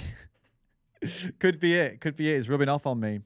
Oh, not in that way, guys. Don't say that out of Not in that way, context. guys. Jesus. All right. Let's jump back into Piers being a top-class bellend. You go for it. Do you know how many steaks he's had from my restaurant? Yeah, a lot. But here's my point. I love eating steak. I'm not going to stop eating steak. Yeah. And the very last thing on earth that will stop me eating steak is people like you with your pasty faces running into our restaurants telling us to stop eating steak. That's the fine. very last thing I'm That going to is do. absolutely Because you don't fine, represent to me Piers. vitality or good health. You just all look like you want a good bit of steak. That's Honestly, you absolutely do. fine. You're fully entitled to that opinion. And as I've just said earlier, you're right to protest if you want to run into a Your vegan mates are restaurant. also the Extinction Absolutely Rebellion, fine. right? My mates. You're all like interwoven, like you said before we came on air. What, like a woolen blanket. Well, are you together. connected or not? No. So we're a sister movement. A sister movement? What's that? Extinction Rebellion. Sounds a bit sexist. No, we. What is that? That's when you know you've reached the point of desperation. Like, you bring the steak on, you eat the steak, and then, you're like Extinction Rebellion, right? No, we're like a sister movement. That sounds sexist. You are grasping at straws at this point, making yourself look so stupid, right? It devolves, doesn't it, at this point into nonsense on Piers' side. Yeah. Do you remember ages ago, well, a couple of years ago, there's a guy called Rod Liddell who is not very well known, but he termed a phrase peak wank. Okay, what's Like this is Piers Morgan's peak wank. Oh, that's sexist. what does it mean though? Peak wank, it's like, the peak of wankiness. Oh, okay. And you need to what does wankiness mean for people that don't get that? Wankiness, it's kind of like if someone's being wanky, they're kind of being a bit sort of like cringy, not dicky. I don't know. How would you describe it? I It's don't. just wanky, you isn't came it? up with it, mate. I only ever heard it from you, and I've used it because it sounds funny, but I don't really. I just say you it's don't something know that's what bad. wanky means? I mean, Oh. huh? Yeah, no, wanky. It kind of means like, it's kind of like something. Oh fuck! I don't know. I just thought this was like a common English mate. term. I didn't know I was the one who invented We it. didn't invent it, but you made it popular. You've been saying it online. I never heard it. I'm from England. Never heard someone say that's wanky before. Oh really? Yeah. Okay. Yeah, cringy is the. I don't know. I don't know if you want to like Urban Dictionary it, but like. No, I want to know I what feel- you've been using it. I feel like I've dug myself a hole here. Now I'm dying in it. Okay, so wanky. Yeah. Okay, so if someone's being wanky, Yeah. they're being a bit, cringy. It's basically, it's just like a better term for cringy. Mate, according to Urban Dictionary, you're wrong. So I don't. Okay, You've been what does it using this mean word then? in the wrong context. Wanky, something that looks or sounds inappropriate. It can also mean something that something is obvious or stupid. Also happens to be a catchphrase of Santana. For example, Nah. Carl says, "You guys have a hole to fill, and I'm just trying to help with it." And Santana says, "Wanky." I don't know what even Nah, that's none of bollocks, this that. means anything. I'm so confused. Yeah, that's bollocks. You've that. made this up, mate. All right. Well, I've made up a word that I can't even define. Yeah. But basically, it means cringy. Well, there's something here called stanky wanky. A putrid smelling wank is what a stanky wanky is, apparently. That's Oh. absolutely disgusting. I can't believe you've made us get into this conversation now with a made up word Yeah. that okay, fine. So we'll just say you've defined wanky as something that is cringe and or annoying or silly or whatever. Bad. It's a bad term, yes? It's to describe something bad. Yeah. Okay? All right. Yeah. So, and peak wank. Fucking hell. Peak wank is the peak top of that. The height of wankiness. Height of wankiness. And then Piers Morgan at this point, when he just said, that's a bit sexist, you're saying that's his peak wank moment. Yeah, he's reached peak wank in this interview. All right, great. I agree. I agree with all of that. Yeah. Thank you for helping with the breakdown. With this. Jesus, cut that out before you put it on the second channel. No, this goes up as is. This goes up as is. So it is incredibly. I can't actually believe that Nathan just said we are a sister movement to Extinction Rebellion, and Piers Morgan responded saying that sounds sexist. I actually can't believe this interaction, this exchange of words just happened between two people. You've really just reached the I don't even know I don't even know how to describe peak wank. It's pathetic. It's absolutely pathetic. How anyone watching that could not cringe at Piers and say, do you know what? This guy is not the guy. Even if you don't like Nathan, which is fair enough. Nathan's been a little bit, he's come across as cocky and arrogant at times. Fine. You can't also side with Piers, though. I mean, I think the right position to take on this interview, if you don't like Nathan and you're not like biased like we are, and we support him because we know he's trying to do something for a good cause, if that's not your vibe, the best thing to take from this would just be, well, this is just a bad interview, full stop. It's just bad. Everything's bad. I can't see how anybody would be like, Piers nailed this. Like, Piers, really? Really? If you don't like Nathan, fine, but Piers did not do a good job here, did he? He rarely does, to be honest. Right? Yeah, in fact, I don't think I've seen one good example of him conducting an interview, to be honest. Maybe there are some out there. I have. Dude, the one he did with Ronaldo was pretty good. And I haven't seen and with Kanye West, he pushed really hard on Kanye West. That was really good because Kanye West's been coming out with loads of like mental stuff. And to be fair, when someone is being a genuine shitbag like Kanye is, Piers could do a good job. If he disagrees with them, what he does here, he was more reasonable with Kanye, to be fair. He allowed him to speak and stuff, but he called him out on his BS. And credit where credit's due, Piers is good at calling out people who don't normally get called out. Like he's willing to do it. Like Kanye West, that's a big bold thing to do with someone as famous and influential as well. He used to be influential, not anymore. But like the point is, there's a lot of pressure, and he dares to ask the tough questions. Same with Ronaldo, he asks some really tough questions. I respect that, but it's just when he gets people on who clearly they don't deserve that level of I don't know what you would call it, intensity. They don't deserve that. They deserve to have a more fair interview without these he loads questions up more on vegans. He doesn't do that as much for others. Is the point I'm trying to get at. I feel, but yeah, I mean, I've seen, so he can do a good interview. He can be more reasonable, and he tends to be when the person is more important, more important, right? But I'll watch the Kanye one, to be honest, because I watched Kanye's one with Lex Friedman. Right. But I mean, we don't need to get sidetracked. No, sure. That was sure. But I think, like, you know, for the pure Piers haters, I'm just saying, like, I think he's a complete bellend.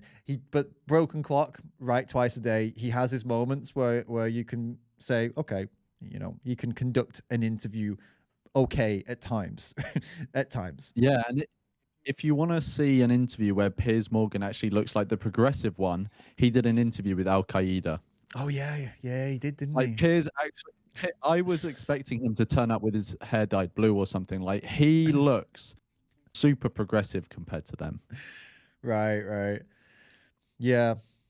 So he has his moments. To be fair, he has his moments. But when it comes to vegans, just like many people in this world of intellect, or not, he's not intellectual, but the point is, even intellectuals fall to pieces when a vegan argument comes up. So it's no surprise that Piers also ends up being terrible, really.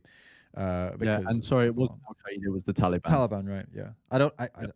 Okay. Let's get back in then. Yeah, we're got a little bit left, and the conclusion to this, I think, is pretty good actually. We have, you know, common goals. You know, what are your common goals? Irritating people. Such as tackling the climate and ecological emergencies, which, you know, I'm sure all of us. What did you think of Meghan and Harry using a private plane? There we go. Meghan Markle. That's another one. That's 4 for 9. You see that? That's my favorite bit of the whole interview. This is the bit that I loved. I said earlier, the beginning was my favorite bit of Nathan's. It isn't. This is my favorite bit of Nathan's. This is where Nathan takes the most power. You see Piers' face at this point. He's genuinely, that is a face of a man who has been thrown completely off guard, and he's dying to see what's on the sheet now, because he's like, oh, fuck. Okay, all right. This is going a little bit further than I expected. Look how quickly he reacts. Right, watch. We need to watch this back. It's so good. Climate and ecological emergencies, which, you know, I'm sure all of us. What did you think of Meghan and Harry using a private plane? Oofed, there we go. Meghan Markle. That's another one. What, That's 4 for 9. I'm not going to give you that, mate. He's so good. It's so good. That's what actually gets him. And for those that don't know the context here, so it's complicated. Harry and Meghan Markle, they Prince Harry, or ex-Prince Harry, they're not in the royal family anymore, blah, blah, blah. Lots of drama. Piers despises Meghan Markle because she spoke badly about the royal family. Piers loves the royal family. He's a cuck for the royal family, basically. It's pretty pathetic. But anyway, and I believe Meghan Markle ghosted him or something like that, embarrassed him. Like he was. I think they used to be friendly, but yeah. And then she embarrassed him publicly, and so he despises her, and he constantly just roasts them. Like he actually left his old job with Good Morning Britain, GMB, over this debate. He walked off screen because somebody was calling him out for his hatred of them, of Meghan Markle. It was like their weather. Right. It was and he left that TV show. So it's a sore spot for him. So when he brings them up now, and Nathan calls it, oh, I knew you were going to bring this up. It's that got to him, and you can see it got to him, and he kind of gets very animated from here on, doesn't he? He's clearly now he's back to like he's desperate this whole interview. Really, he's been mostly on the back foot with a few moments where he clawed a little bit of power back. Mostly been on the back foot though, right? Yeah, which I know again we're being like armchair, but I think like Nathan has done like it for the negative things we've said or the critical things, like he's done a decent job given he's up against Piers Morgan. Oh, totally, yeah. I think he's kept him on the back foot. And I think if Nathan was just a bit more sort of like tightened at the what's that called? A bit more like on it. I was going to say tightened at the seams. Are you going to come out with a bit for some more like English colloquial stuff that I'm going to have to Google again? I don't know what to expect with you anymore. If he was like a bit more on it, I reckon he could have absolutely savaged Piers. Definitely. It was this is what he's done here is built the foundation for any future activists to go on. Now they know how to throw him off. So we can watch this, like we can analyze it. I would hope that Nathan sees this and people from Animal Rebellion see this analysis. Not that we're the experts, but I doubt that anybody else is actually going to properly analyze it at all. Or maybe basically what I'm trying to say is if any other vegans analyze this, Animal Rebellion should be watching all of those videos to get all of the opinions and the breakdowns from people who can watch it, and really pay attention to the details, right? So I think that would help them to get a few tips and pointers. And I think this foundation is really good now for any future people they get to go on with Piers so they can see what worked, what didn't work. I think it's great. And I'm sure they'll be breaking it down themselves as well. Yeah. I do think also though that like now Piers' team is going to know that vegans are willing to sort of bring things out of left field. So they may be more prepared for that as well. Yeah. By the way, just someone's asking in the comments, is David even reading these comments? I'm reading the comments. I'm just obviously the way this works with the streams is we focus on the topic at hand. We discuss between ourselves. And if you guys have something that you want us to talk about, you want us to mention, you do a tip. Okay. You do the Streamlabs tip. We do it that way because obviously we can't spend our time in the comments section because we're reacting to a video, right? Can't see everything. But yeah, I am glancing at the comments and I will respond to anything that is interesting for us to get into. But if you want actually to guarantee that we talk about what you're going to talk about, or you want to support the channel and leave a comment and get a response, guaranteed you've got to do the Streamlabs tip. It's a win-win anyway, guys, because you support the channel, you support us doing more videos like this and putting out more content, and also you get your comment read out live, so everyone wins. Should we get back to it? Yep. Cool. do you think of them using a private plane to go to this award show? You must be furious, It's right? incredible how you manage Are you furious? to turn this into, oh, let's dump on Meghan and Harry. Nathan, Your it's a simple agenda, Piers. Oh, You just talked about the environment. would you I just go in wonder. there? incredible. I just wonder. That's the strong. Oh damn, the screen wasn't up. Sorry guys, you got the audio, but that was a really strong moment for him. We'll watch it back again. How you manage. Award show. You must be furious, It's right? incredible how you manage Are you furious? to turn this into, oh, let's dump on Meghan and Harry. Nathan, Your it's a simple agenda, Piers. Oh, You just talked about the environment. So yeah, I think that's a really strong point for him, because Nathan knows Piers has a soft spot here. This is one of his weaknesses, Meghan and Harry. He does try and turn things onto them. He could have chosen anyone else. He could have talked about Leonardo DiCaprio flies his private jet to climate meetings. Could have talked about how all these climate hypocrites do it, because they do. And I agree with him on that point. There's a lot of climate hypocrites that fly around the world going to meetings about the climate. When we learned from the pandemic that video call is absolutely fine, right? There's loads of video conferences, video calls. We relearned at this point that we don't need to fly all around the world to talk to groups of people. It's not a completely necessary thing. So if the climate is your focus, surely that's what you would do instead of flying around. So, but he chose to focus on Meghan and Harry, which is hilarious because he just hates them so much, right? Yeah. Yeah, I don't have anything to add to that, to be honest. I agree with you. Yeah. But it's funny. It's a good, and I like how Nathan's pushing on it a lot. I've seen a few people commenting that they're disappointed that Nathan's not talked about the animals at all. I get that frustration. It's something we talked about, you and I, Lawrence, right? With the same with Orla, the last Animal Rebellion activist that went on there. The Animal Rebellion activists do not focus on ethics at all, and this is not by accident. And it's not because they hate animals. It is a tactical, strategic decision they make to not talk about the ethics stuff. I don't agree with it. I don't fully understand why. I guess the logic they use is that the environment stuff is more accepted by people on a larger scale, as in more people are interested in the environment, so they try to go down that angle. That's their logic. I don't completely agree. And I've got a whole interview with an Animal Rebellion activist, Tim Spears, on the second channel. If you're going to go to that, go check that out. The Ram's Den, it's right there. We get into this. I tell him how I disagree and why I disagree, and we go back and forth on it. But yeah, you're not going to get any ethical messages from Animal Rebellion when they go on interviews and stuff. It's not going to happen, right? So that's just, it's not that they don't care. They do care. The individual people definitely care, and they are ethical. They care about animals, but not when they're on TV and doing interviews. It's not the strategy they use. So that's why he's not talking about it. All right. I just wonder whether. Would you go in their plane? I just wonder whether do you feel I wouldn't go on a do you plane, feel no, angry no. they used a private plane or not? No, Or I should we all think use private what we planes? should have is affordable travel for Right, everyone. but they used a private what plane. we should have is travel systems. Do you that don't criticise mean them for using how a to private use plane or planes. not? You know, Or because it's they're the woke obviously- king it's and obviously queen, you're not great allowed that to. they're using a plane. Is it 'cause you can't? I would have much preferred. You know why you can't, don't you, Nathan? Because this is against Piers, hypocrisy. to you your can't face, because you, I am Nathan telling McGovern, you. don't want to read a headline tomorrow saying It's hilarious. Wait. Nathan McGovern from Animal Rebellion slams Meghan and Harry for using private plane. The thing is, I don't know if you saw this, guys. Nathan was about to say, I would rather they didn't use private planes. He was about to say that. He was literally about... He did say it. Yeah, he couldn't get it out, though. Piers started talking over him. He was about to say what Piers wanted him to say, but Piers wouldn't allow him. Now watch this. This is really interesting.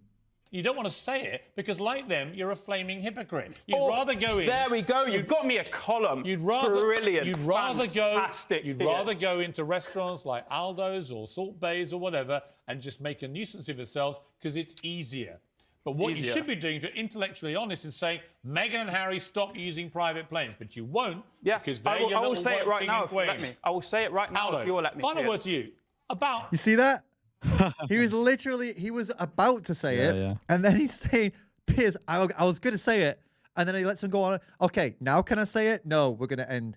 What? I don't get how anyone supports him when he goes into these debates.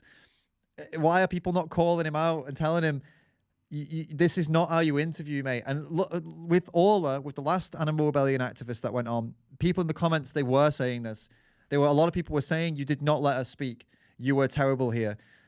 This one is on Sky News Australia, and this audience is terrible. The Sky News Australia's comment section is always a cesspit of complete idiots. But Piers Morgan's own comment section tends to be a little bit more, surprisingly, a bit more reasonable. But we'll get into the comments of this a little bit later. But yeah, Lawrence, any comment on that last bit? I don't know. It just shows that he's not like good faith. He's just, you know, like he's just trying to win points. He's not trying to actually, you know, enlighten himself or the world. Like, I don't know. I don't really have anything like massive to say on it. You kind of said it already. It just shows that he is just like a pube. Can you define what does that mean? Like colloquial English, like colloquial English word? Do we have to do Urban Dictionary for what pube means? Everyone knows what pube I would means. hope They so. fucking love it. I would hope so. All right, let's see him bring it home then. Balanced diet. Most science I've read lately says that actually having no meat As in if he your diet reads at all science is not necessarily a bollocks, does beneficial he? thing at all. Do you know what's funny? Is you can tell that someone doesn't read papers and doesn't read like actual scientific literature when they say most science I've read lately. You don't read science. What specific things have you read? You would reference. You would say most of the scientific studies, most of the scientific articles, most of the scientists I listen to, but you would never say the science I have read recently. Now that's a slip of the tongue, maybe. I won't hold him to, but it just sounds like bullshit to me, right? Yeah, you never hear Piers Morgan go, well, the balance of evidence shows. He's never going to say that. But just like, I just never heard anyone say most science that I've read recently, like I don't know. Yeah, look, I don't want to be mean in the sense it could just be. It's Piers Morgan. You can be mean. What I mean is like, yeah, but I don't want. I want to roast him for the things that are obviously he deserves to be roasted for. If it's just a slip of the tongue and he meant to say studies instead of science, fair play, right? But it just sounds funny to me. It sounds like somebody who's not actually read any studies when they say, "I read the science." Do you read this? What kind of science, Piers? There's lots of types of science, you know, lots of types of things that fall under that cat. Okay, all right. For that matter. Right, or And fish. carry Yeah, away. I mean, we have to have a balanced diet, and it's important for our well-being, for getting healthy. If you work out in the gym like I do, I need to have maybe some good protein. Yeah. And if I don't, I did go vegan for 6 months. Nearly kill you? A couple of years ago. Nearly killed me. And, I went vegan for an hour. I had a lettuce. It didn't kill me. It didn't kill me. What about that vegan Greg's sausage roll? It was disgusting. Yeah, disgusting. Complete Of racket. course, Exactly. More calories in a Greg's vegan sausage roll than there are in a McDonald's cheeseburger. What I don't I'd rather have a understand- McDonald's What's cheeseburger. irrelevant? At least it tastes better. It's naming the dishes, and you know, like they're meat, I just but think, they're not Nathan, meat. look, Nathan, here's the point. If you want to win... They call him David then. Did you hear that? David, here's the point. Listen. Yeah, who's Dishes, David? and, you know, like they're meat, I just but think, they're Nathan, not look, meat. Nathan, here's the point. If you I think it's David. No, he says Nathan. He Is says it Nathan. Oh, okay. Yeah. Nathan. Yeah, okay. Maybe it was Nathan. But I did quite like when Nathan laughed and just said, that's irrelevant. Yeah, because it is irrelevant. More calories. Yeah. The vegan Greg sausage roll is more calories than it's not. This is part of his misunderstanding of nutrition. High calories does not equal bad. It's not how. It's not automatic that way. There are lots of high calorie things that are good for you, like nuts, for example. Very high calorie, very calorie dense. Doesn't mean they're bad for you. It means if you eat too much of them, they're bad for you, right? So this is where you see actually Piers as a misunderstanding of nutrition science, actually, or nutrition in general, which is fine. That's okay. It's okay to not understand this stuff. We don't all know lots of things about lots of things, right? But to act like you do and try to embarrass somebody in an interview based on the terrible lack of information you have that's the problem with him, right? Which is odd because apparently he reads lots of science. I read all the science, and it says that if something has more calories, it's automatically bad.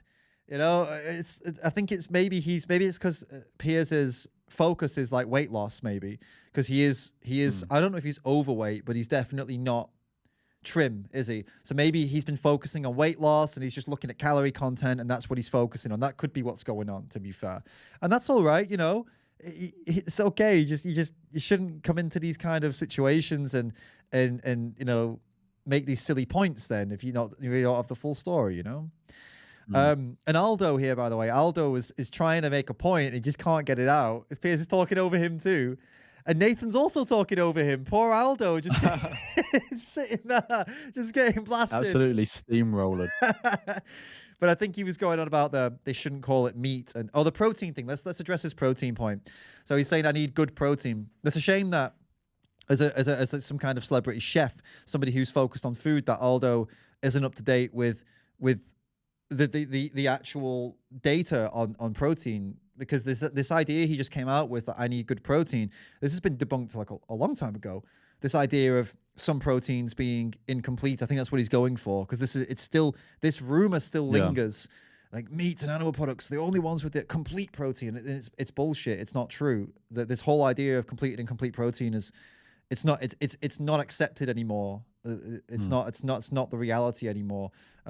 Science, like the science, but the scientists and people who study this stuff found it to be an incorrect hypothesis. It was wrong, and everything has complete protein apart from gelatin. So yeah, basically in technical language, it's bollocks. Yeah, it's bollocks. So it's a shame that he thinks that, and that's part of the meat industry propaganda, because they don't want people to realize they just get protein from other stuff. Because then why would they buy meat, right? Because people have this subconscious thing in their head of I need protein and animal products for meat. I need meat, animal products for protein. That's the only way to get it. And if it's just clear to everybody that's not true anymore, then they'll look for other protein sources, and that's a problem because then there's no money. This is so Aldo is part of that. And the other thing is, they don't want to look. I got this actually from do you know The Boys? Have you watched The Boys yet? The series. Yeah, we watched some of it, right? The series. Yeah, exactly. So yeah. There's a great scene in it. By the way, The Boys, long story short, it's a superhero thing, but it's real. It's more like real life superheroes, as in they are superheroes, they have superpowers, but if it really happened in real life, they would be narcissistic, crazy people, power crazy. They would be horrible. That's what The Boys is. They're horrible people. It's kind of like what would happen if Superman, Captain America, and these people were bad. This is The Boys. And there's this one thing where he says, he's telling somebody that these superheroes are actually bad, and the media hides it. And this guy says, but how could that be possible? They're killing people. We would know about it. Of course we would know about it. And he says, well, this is why we don't know about it. And he shows all these advertisements, and there's all this amazing advertisements and movies and stuff like that being made about them. He says, that's the reason we don't know about it. But also the more important reason we don't know about it, because people don't want to know about it. They want to believe these people are perfect superheroes and they're amazing and that they are wholesome and good, because it makes them feel good, and they don't want to believe the truth. And that's completely fictional, obviously, but it totally applies here to animal products. It's the exact same concept. There's all this money in keeping the truth a secret about where they come from, what happens to animals, and the nutrition side of it. Keep confusing people and try to keep the truth secret. And when the truth comes out, confuse people, because there's too much money on the line. But also, people love burgers, they love steak, they love cheese, so they don't even want to see the truth. So you've got this combination of propaganda and people desperately accepting the propaganda because they don't want to stop doing what they're doing, and you end up with willful ignorance. Willful ignorance. Then you end up with people like Aldo, who's a chef who should know better, sitting there saying, "I need good protein," when it's willful ignorance and propaganda combined, basically. That was a long-winded way of getting to that point. If you watch The Boys, you'll understand what I'm getting at. It's a great show. And that scene is in the first episode, I believe. So just watch the first episode and you'll see that bit. And it's so relevant to what we're dealing with as vegans. Right. Naming the dishes, and they're meat, I just but think, they're Nathan, not look, meat. Nathan, here's the point. If you want to win an argument, you just can't be annoying all the time. You can't just ruin everyone's fun and their lives walking around. Wait a minute. If you want to win an argument, you can't be annoying all the time. Does he not realize that's exactly what he does with every guest? The irony. That every vegan guest that comes on, he does he's extremely annoying and rude. And he's trying to tell them to not do that. Like, surely, if he believes that that's the wrong way to do it, then when they come on and he imitates them, if you understand what I mean. like Nathan disrupts businesses. He goes on to Piers Morgan. Piers Morgan kind of aims to disrupt Nathan. He's trying to upset him. But so it's like you're using the tactics they use and saying their tactics are wrong. Do you follow? Yeah, I follow. I think what he would say though is that he's invited them on, whereas they're going into somewhere they're not invited to. If you get what I mean. Yeah. The point. But I get what you mean. Yeah, It's the same. It's the same sort of dynamic in terms of trying to be sort of like invasive or whatever. Maybe invasive is the wrong word, but like, yeah.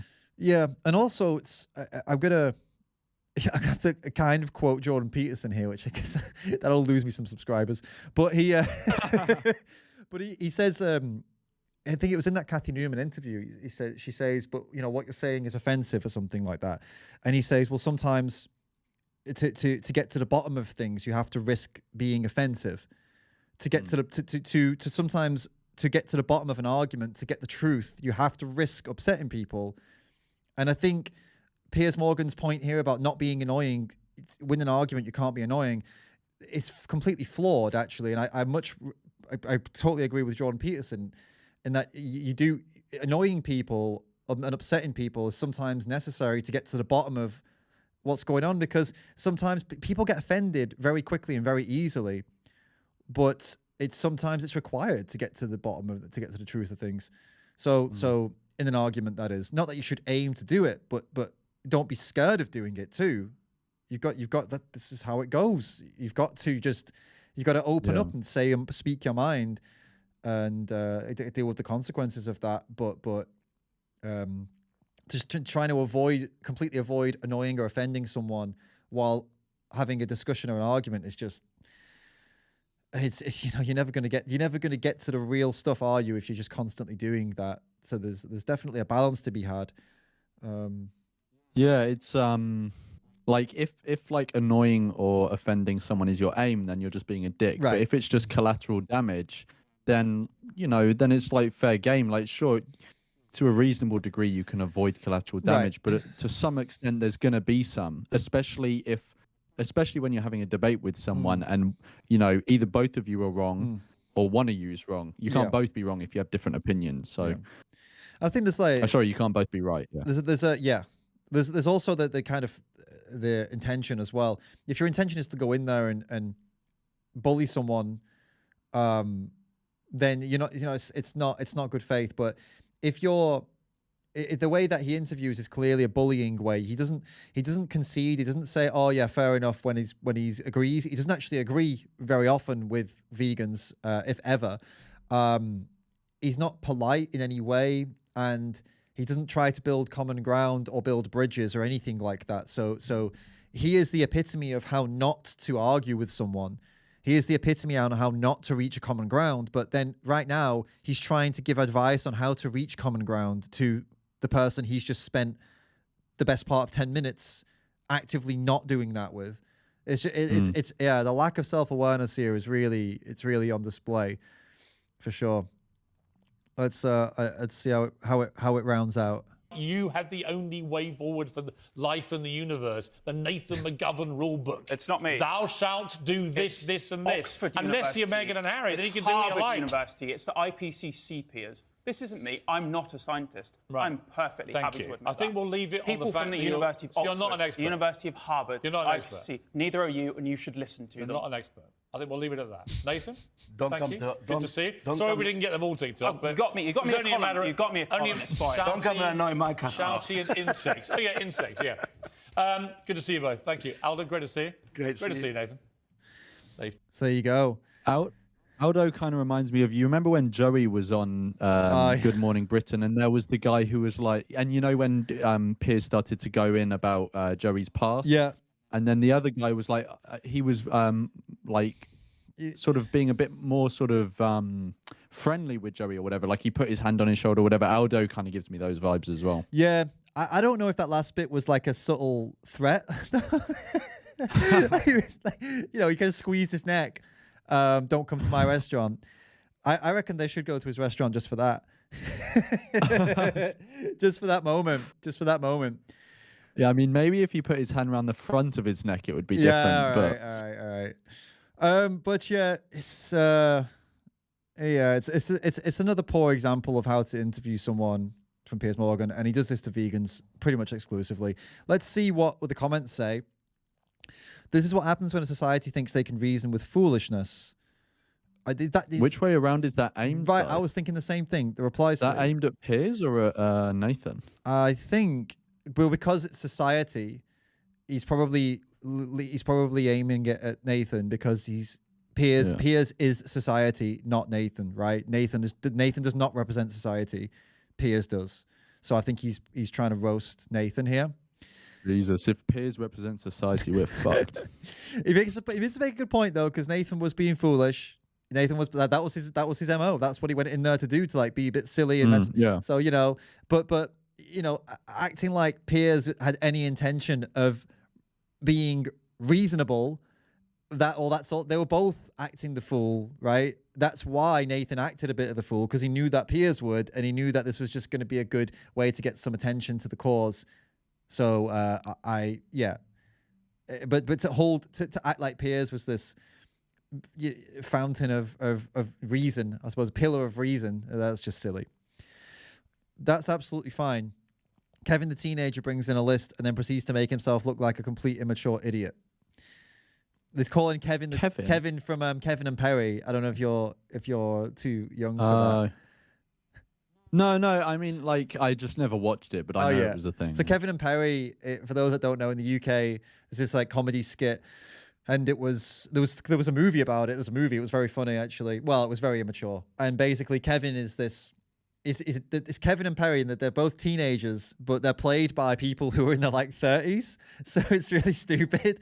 And they put all this, they dress them up like teenagers, but they're clearly quite old people, and they're playing the character.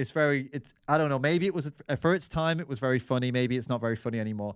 And there's definitely some stuff that would get cancelled today, 100%. Some of the stuff in there, it would not fly today, which is funny. But I don't know. I watched a bit of one of them a while ago, and I cringed like hell. I couldn't take it anymore. I think it's for young people. But yeah, anyway. I don't think he made himself look like a complete immature idiot, though. But I guess if you don't know, if you watch this and you don't understand that he came onto the show knowing Piers was going to be a bellend, then maybe it does look really bad for him. I get that if you don't know the whole context. Right? Because we know Piers, but if you've never seen this before and you see this, you're going to think that Nathan is an idiot, right?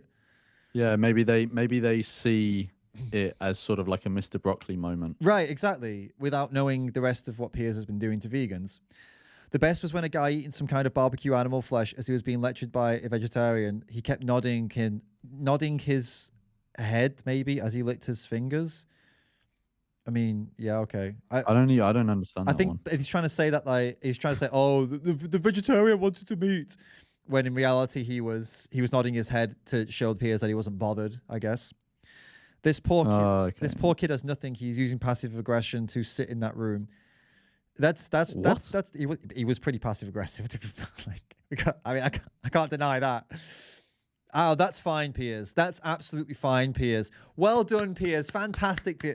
There's a lot of passive aggressiveness. You can't deny that. But this was, I'm not criticizing him for that. I'm saying that's what he aimed to do, and that's what he went. That was his angle. This person who made this comment just doesn't understand why he's being passive aggressive, which is this is the problem. But for us, that was his tactic. It's not an insult. I tried vegan food for a week while staying with a vegan friend. I love vegetables. My problem is I love them with meat. I must admit, as soon as I got home, I went straight to the kitchen and made egg, sausage, bacon, chips, and beans. What a beans. What a weird comment. You know it's not true when they type like that as well. I feel like this tends to be just like it's like a child, I think, most likely, who wrote that comment. Like an 11-year-old or something. I think it was probably a child that wrote most of these. Right. This activist didn't say one sentence that made any sense. I mean, well, he did though, didn't he? I mean, that's just wrong, isn't it? That's just untrue. Yeah. The lack of meat has fried his brain. Right. Yeah. Good. That's smart. Steve Wiles 7132 with an actual picture for once. Interesting. I always find older people, they put their full name in their YouTube thing, and you know, it's quite funny. I've noticed it with, like, sometimes occasionally, if someone's been an extra bad troll, and I can see that's their name, I will kind of doom scroll and see, like, oh, I wonder if they're on Facebook. And you can find their Facebook pretty easily when they're older people, because they don't know all the privacy stuff, and you can have a little look and see, just in case, because sometimes, you know, it's good content potentially if they keep going. By the way, yeah, that's a warning for all trolls watching this. Well, I suppose I don't want to give them this warning, maybe, but anyway, just be careful is what I'm trying to say, because, you know, I can dig up dirt on you and make a nice little video all about you if you push it too far. Yeah, or for any of the vegans that troll other people. Yeah, also that. No, but I had one guy once. I'll tell you something. I'll tell you a secret. Well, that's not really a secret. There was one guy who was a horrible troll. Beyond horrible. We're talking next level. We're talking. I won't give you examples, because then you'll know, the person will know who I'm talking about. I don't want to, like, give them that. But anyway, it was a particularly extra bad one. And I went and did some research, and I worked with somebody else who's also in, you know, YouTube world, vegan YouTube world. And we got so much info, and I kind of made an agreement that we've blocked them now. Okay. And if they keep coming back, and it continues at the same intensity, there's going to be like a full scale expose, because we had so much, we have so much info. We still do. We still got it. Because it was getting to the point, it was abusive, you know, it was really pushing. I was very close to pulling the trigger on this. But yeah, there's some information I didn't tell anybody until now. This was about 1.5 years ago, so it's been a while now, but it was really bad, yeah. And I had this, had some pretty good information. And and since you've blocked them, it's been, oh yeah, they haven't like made an. There was a bit more, but it was nowhere near the same intensity as before. So I just said, you know what, I don't want to dox somebody unless it's really necessary. You know what I mean? I've never done this to anybody ever. I've never given any, you know, even though the information is public, I'd never want people going after somebody because of me unless they absolutely 110% deserve it, and there's no other way to stop them. And luckily, the block worked, and then it pretty much, you know, there was a few other problems, and then eventually it just kind of went away, and I was like, okay, that's fine. I'm glad I didn't have to go down that route, but yeah, it was pretty bad stuff that was happening. Yeah. I won't go into detail, like I said, because it was particularly nasty and grim, really horrible stuff. But it was almost worth doxing somebody. But the thing is, I don't really understand doxing, because it's not like, okay, just off topic, but it's not like I found anything that wasn't already available publicly. Do you know what I mean? Well, yeah, I think it's just that, like, because there may be stuff that's publicly available, but it's not really known that it's publicly available, and you're making dude, even though the information, anyone could have done it though. Even though anybody could have done it from the username on YouTube, anybody could have within 5 or 6 clicks got to what I got to. It's not like it was hard. Yeah, no, I get it, but it's like it encourages like a pylon. I'm guessing is that's the bit I didn't want exactly. Yeah, that's the thing that people don't like. But thanks for not outing me. Yeah, it was you all along. Yeah. Anyway, I don't know how we got to that. Oh, I think it was, because Steve Wiles is most likely got his, you just easily find him on Facebook if he was being horrible or like extra horrible. Anyway, on to other topics, on to other comments. After watching this, I'm going to go to the pub for okay, no, you're not though, are you? The very existence of that kid's life is due to his ancestors being strong enough to hunt and survive off meat. So you could argue that the very existence of this person's life was due to his great granddad going to war and defending the country. Does that mean he has to go to war to defend the country too? Is that how it works? Whatever our ancestors did to defend us, we've got to do it now. Otherwise, it's a problem. Is that how life works now? It's quite funny. He can't answer, so he runs to his little tick sheet. He's actually scared. I'm not sure that's what's going on there, yeah. This is what I mean. Without the context of why he was acting this way, I can see why some people are thinking this was bad, right? Really a dumpster fire, though. Like, I thought there would be some positive comments. Yeah. Yeah. The vegan cleared all the stereotypical checks on a bingo card the second he came into view of the camera. Clear. What does that even mean? I don't get that. He's talking about as in like you know how he was Nathan was doing bingo for Piers doing all this stereotypical shit that's stereotypical for Piers. Right. he's saying that the vegan is stereotypical, ticking off all the, like piercing, mullet, probably liberal, etc., etc. Right. Okay. Yeah. Okay. I also found this a bit funny. We have vegans and vegetarians on menus. That was really funny. that was really good. I didn't want to make fun of him because it's obviously an English thing, language thing, but it was still hilarious. Just these vegans and veggies just on the menus, just sitting on them. I was vegetarian for 25 years due to a lot of damage to my stomach. I couldn't eat meat without being sick. Then about 3 years ago, I was told if I wouldn't eat meat, I would have to have other treatment as I was missing things that would make me ill. I slowly reintroduced meat back to my meals and I'm back to health. Okay. So have they commented that? How is that? That is, wait, so this person didn't eat meat for 25 years and is claiming there was... Yeah, if there was an issue, they'd be dead. Right, I'm trying to understand here. That's such a... Oh God, I want more information, but you just know that you're not going to get it. It's not, you're not going to get it. Even if you ask them, you're just going to get some BS.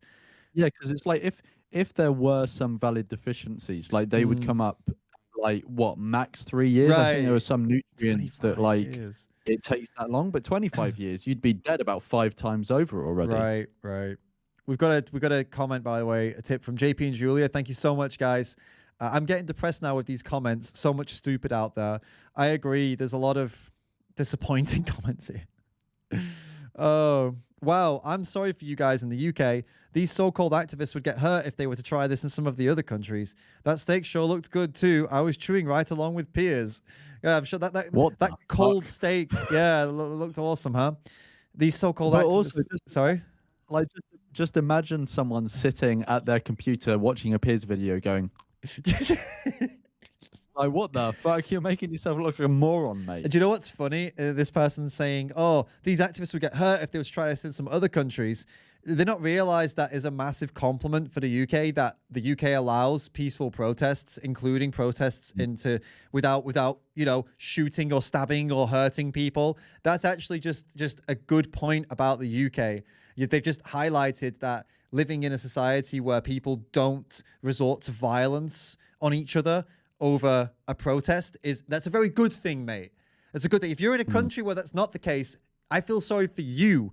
You should not feel sorry for people in England for that reason, right? You know what I mean? That's a that is a compliment to the UK society, that they don't resort to violence and instead they just casually remove the people instead of trying to hurt them. It's definitely a better way to be. That kid act like a 5-year-old.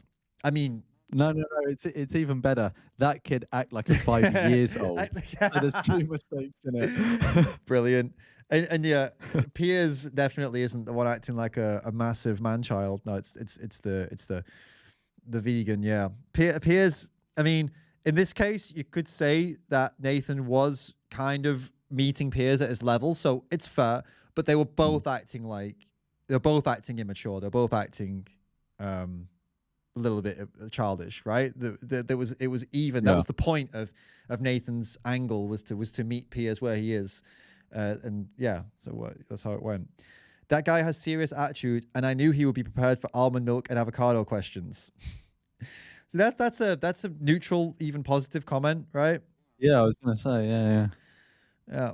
It's calling him well prepped. The problem is life is too good. I've heard this one before. People think that because we don't have a lot of issues anymore, or young people don't have as many issues as, let's say, for example. Yeah, like good times create weak men, sort of thing. Yeah, exactly. I've heard that. He's done this on multiple occasions. Absolutely love Piers. Lol. So this is Piers's moronic audience. Oh, it's mate in front of vegans. I love Piers. It's basically that's what's going on here. Aldo's getting shout out. What's that? In the red one? What's that? Only one adult amongst the 3. Aldo was a sensible argument to put forward calmly and without Morgan's narcissism. It's a fair response. I think Aldo and Nathan could have had a good chat if Piers allowed it. For sure. The problem, like Nathan was reasonable with Aldo, actually. It was Piers that he wasn't giving any time to, because he knew what was going to happen, and that's fair. Yeah, so funnily enough, Piers, the person who was supposed to be facilitating the conversation, made it nosedive. Right, yeah, because he does that. That's what he does. That's his thing. What else do we? I'm trying to look for the top comments, but it's giving me like a mixture of. Oh, no, What's up? you scrolled past. You scrolled past when it said he is an agent of the pigeon I saw agenda. that. I just didn't think it was a word. He's an agent of the pigeon. Where is it gone? Where's it gone? Let's find it. Agenda. Just search for pigeon. I'm going for it. Yeah. There you go. He is an agent of the pigeon agenda. What does that even mean? And it's got 21 likes. I guess it's maybe, I don't know, that the pigeons aren't real. That kind of thing, or is there an agenda to eat pigeons now? I don't know. I don't know.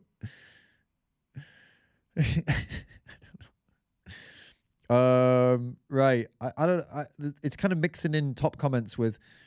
I only want to go for top comments. Love Piers Morgan. He's a legend. Shove that steak in his face. Lol. Fucking hell. This is what Piers. This is Piers' like main audience, I reckon. That kind of people. Is there anything interesting? I used to be vegan from 1996 to 2001. I still show some admiration for vegans, even though it's easier these days. But this guy is an absolute example of why people despise some of them. It's a real shame that people are missing the that Nathan is not really like this. That they think that he's really, this is the kind of person he is. That how do they not realize that this is not who he is? He's putting on an act the same way Piers puts on an act. That is clear as day, isn't it? Well, clearly not, because people don't get it, right? Yeah, I mean, if like, I feel like the IQ level, the average IQ level in the comment section of Piers Morgan video is pretty low. So. Listen to this one. I've been a vegan since 1989, which is crazy. That's the year I was born. That's a long time. I'm not pasty-faced, Piers. Never in all those years have I expected anyone else to change their diet to the same as mine. I still quite happily prepare a bacon butty for my husband, each to his own. You get sick of people trying to force their way of life or beliefs on you. Not all vegans are like this lot. Pick me vegan. That is the worst pick me vegan comment I think I've seen in a while. Diane Bell, please. Diane, come on.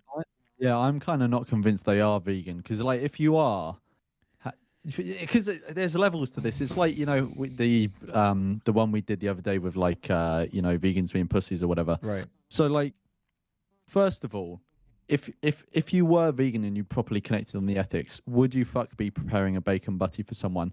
But okay, even if we can say, okay, maybe, you know, you feel like under pressure to do it or something, blah blah blah.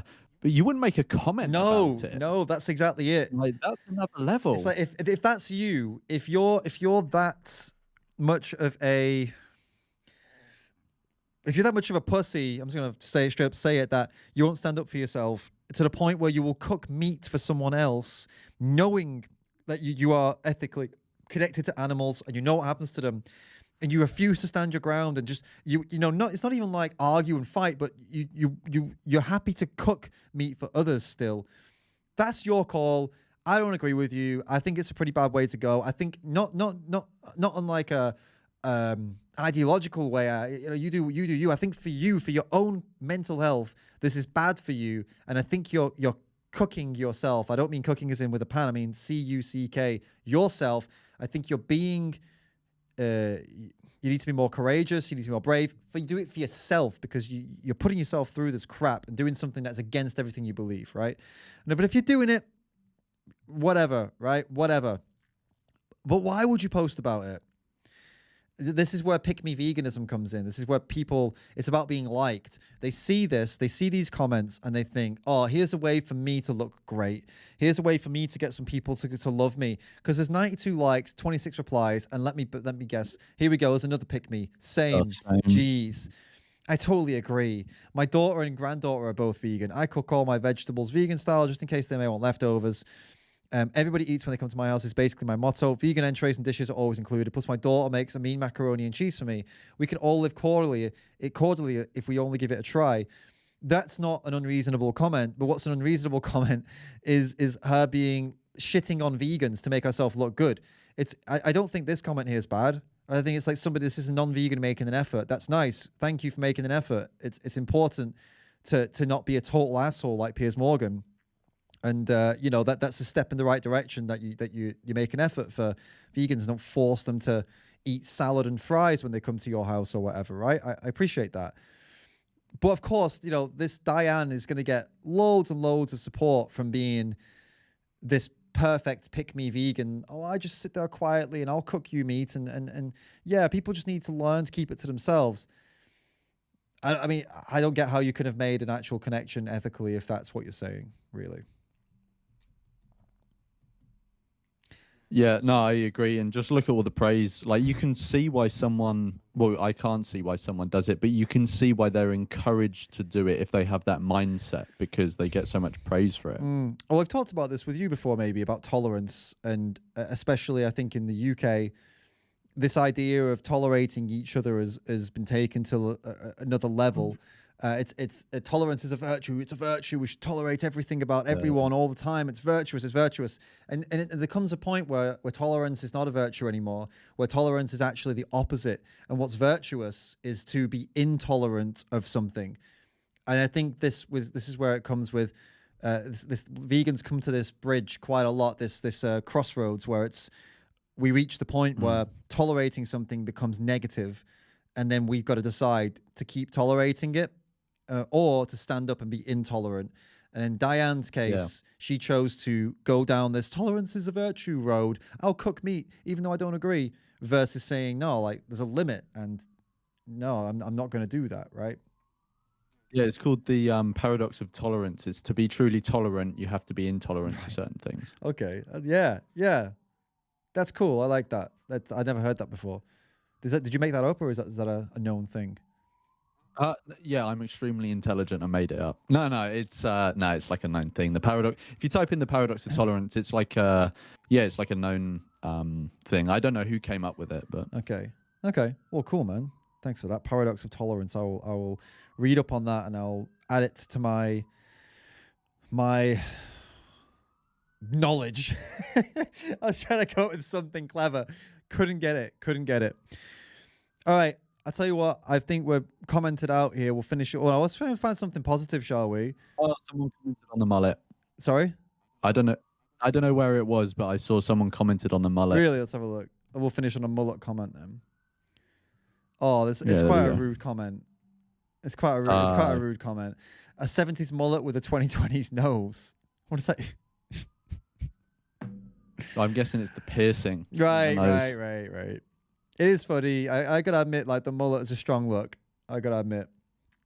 I think it's making a comeback. I've seen a few people with it. With young people, with like teens. Yeah, they love the mullet now. It's definitely making a comeback. Good comment here. Everyone should watch the documentary Dominion 2018 in full and share it with 100 people you know and ask them all to do the same. Nice. We'll like that comment. I agree. Just keep it simple. Keep it simple. Cool. Well, Lawrence, mate, thanks for coming on. During your work. Yeah, thanks. During your work day. Oh, why are you outing me? Fuck's sake. By the way, someone just commented saying I missed an opportunity to say repertoire. And when I said to you just now, when you said that paradox of tolerance, I was going to say I'm going to add it to my repertoire, but then I thought no, because that's some proper wanky posh thing to say, and it's just not me. And the word was here in my head, and I was like, but that's just not me. I don't speak like that, so I'm not going to say it now. That's why I didn't say repertoire. Sorry. You've added wanky to your repertoire. I have added wanky to my repertoire. Yeah, just the word itself is just not something I would ever say in normal conversation. So it was in my head, and I was like, but I just don't say these. This is not me. You know what I mean? It's not me. But thank you, Paradigm Shift, for the pointer.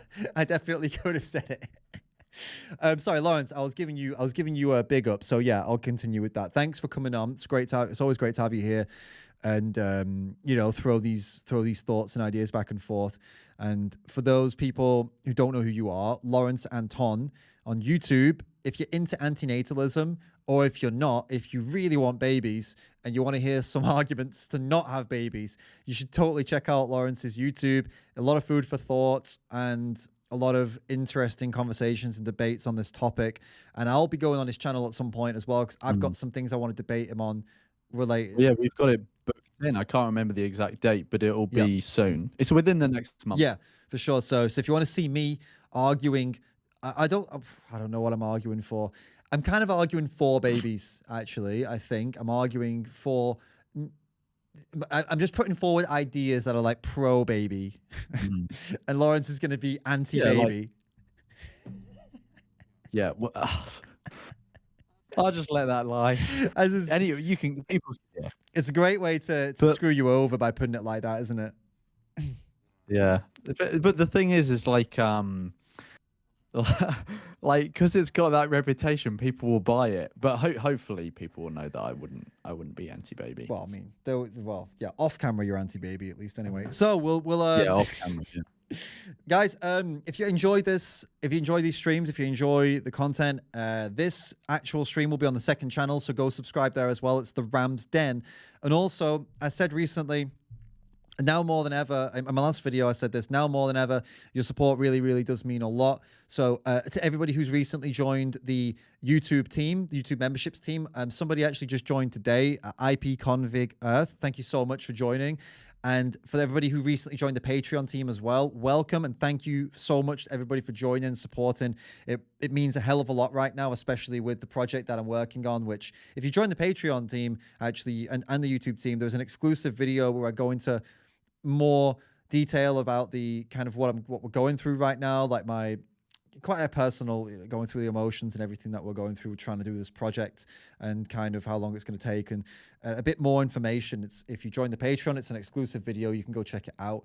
But yeah, long story short, your support really means a lot. So definitely join the David Rams team if you want more of that and you want to support more of this. And go and subscribe to Lawrence because, you like Lawrence and maybe you don't agree with the antinatalist stuff, but Lawrence is a cool guy, so give him a subscribe and go and check out his videos. And why not, right? You'll learn something. You'll definitely learn something, even if you disagree. So it's worth it, right, Lawrence? Yeah, maybe you'll hear me use a few new words to add to your repertoire. Absolutely. Keep calling out that BS, guys. I'll catch you all in the next one.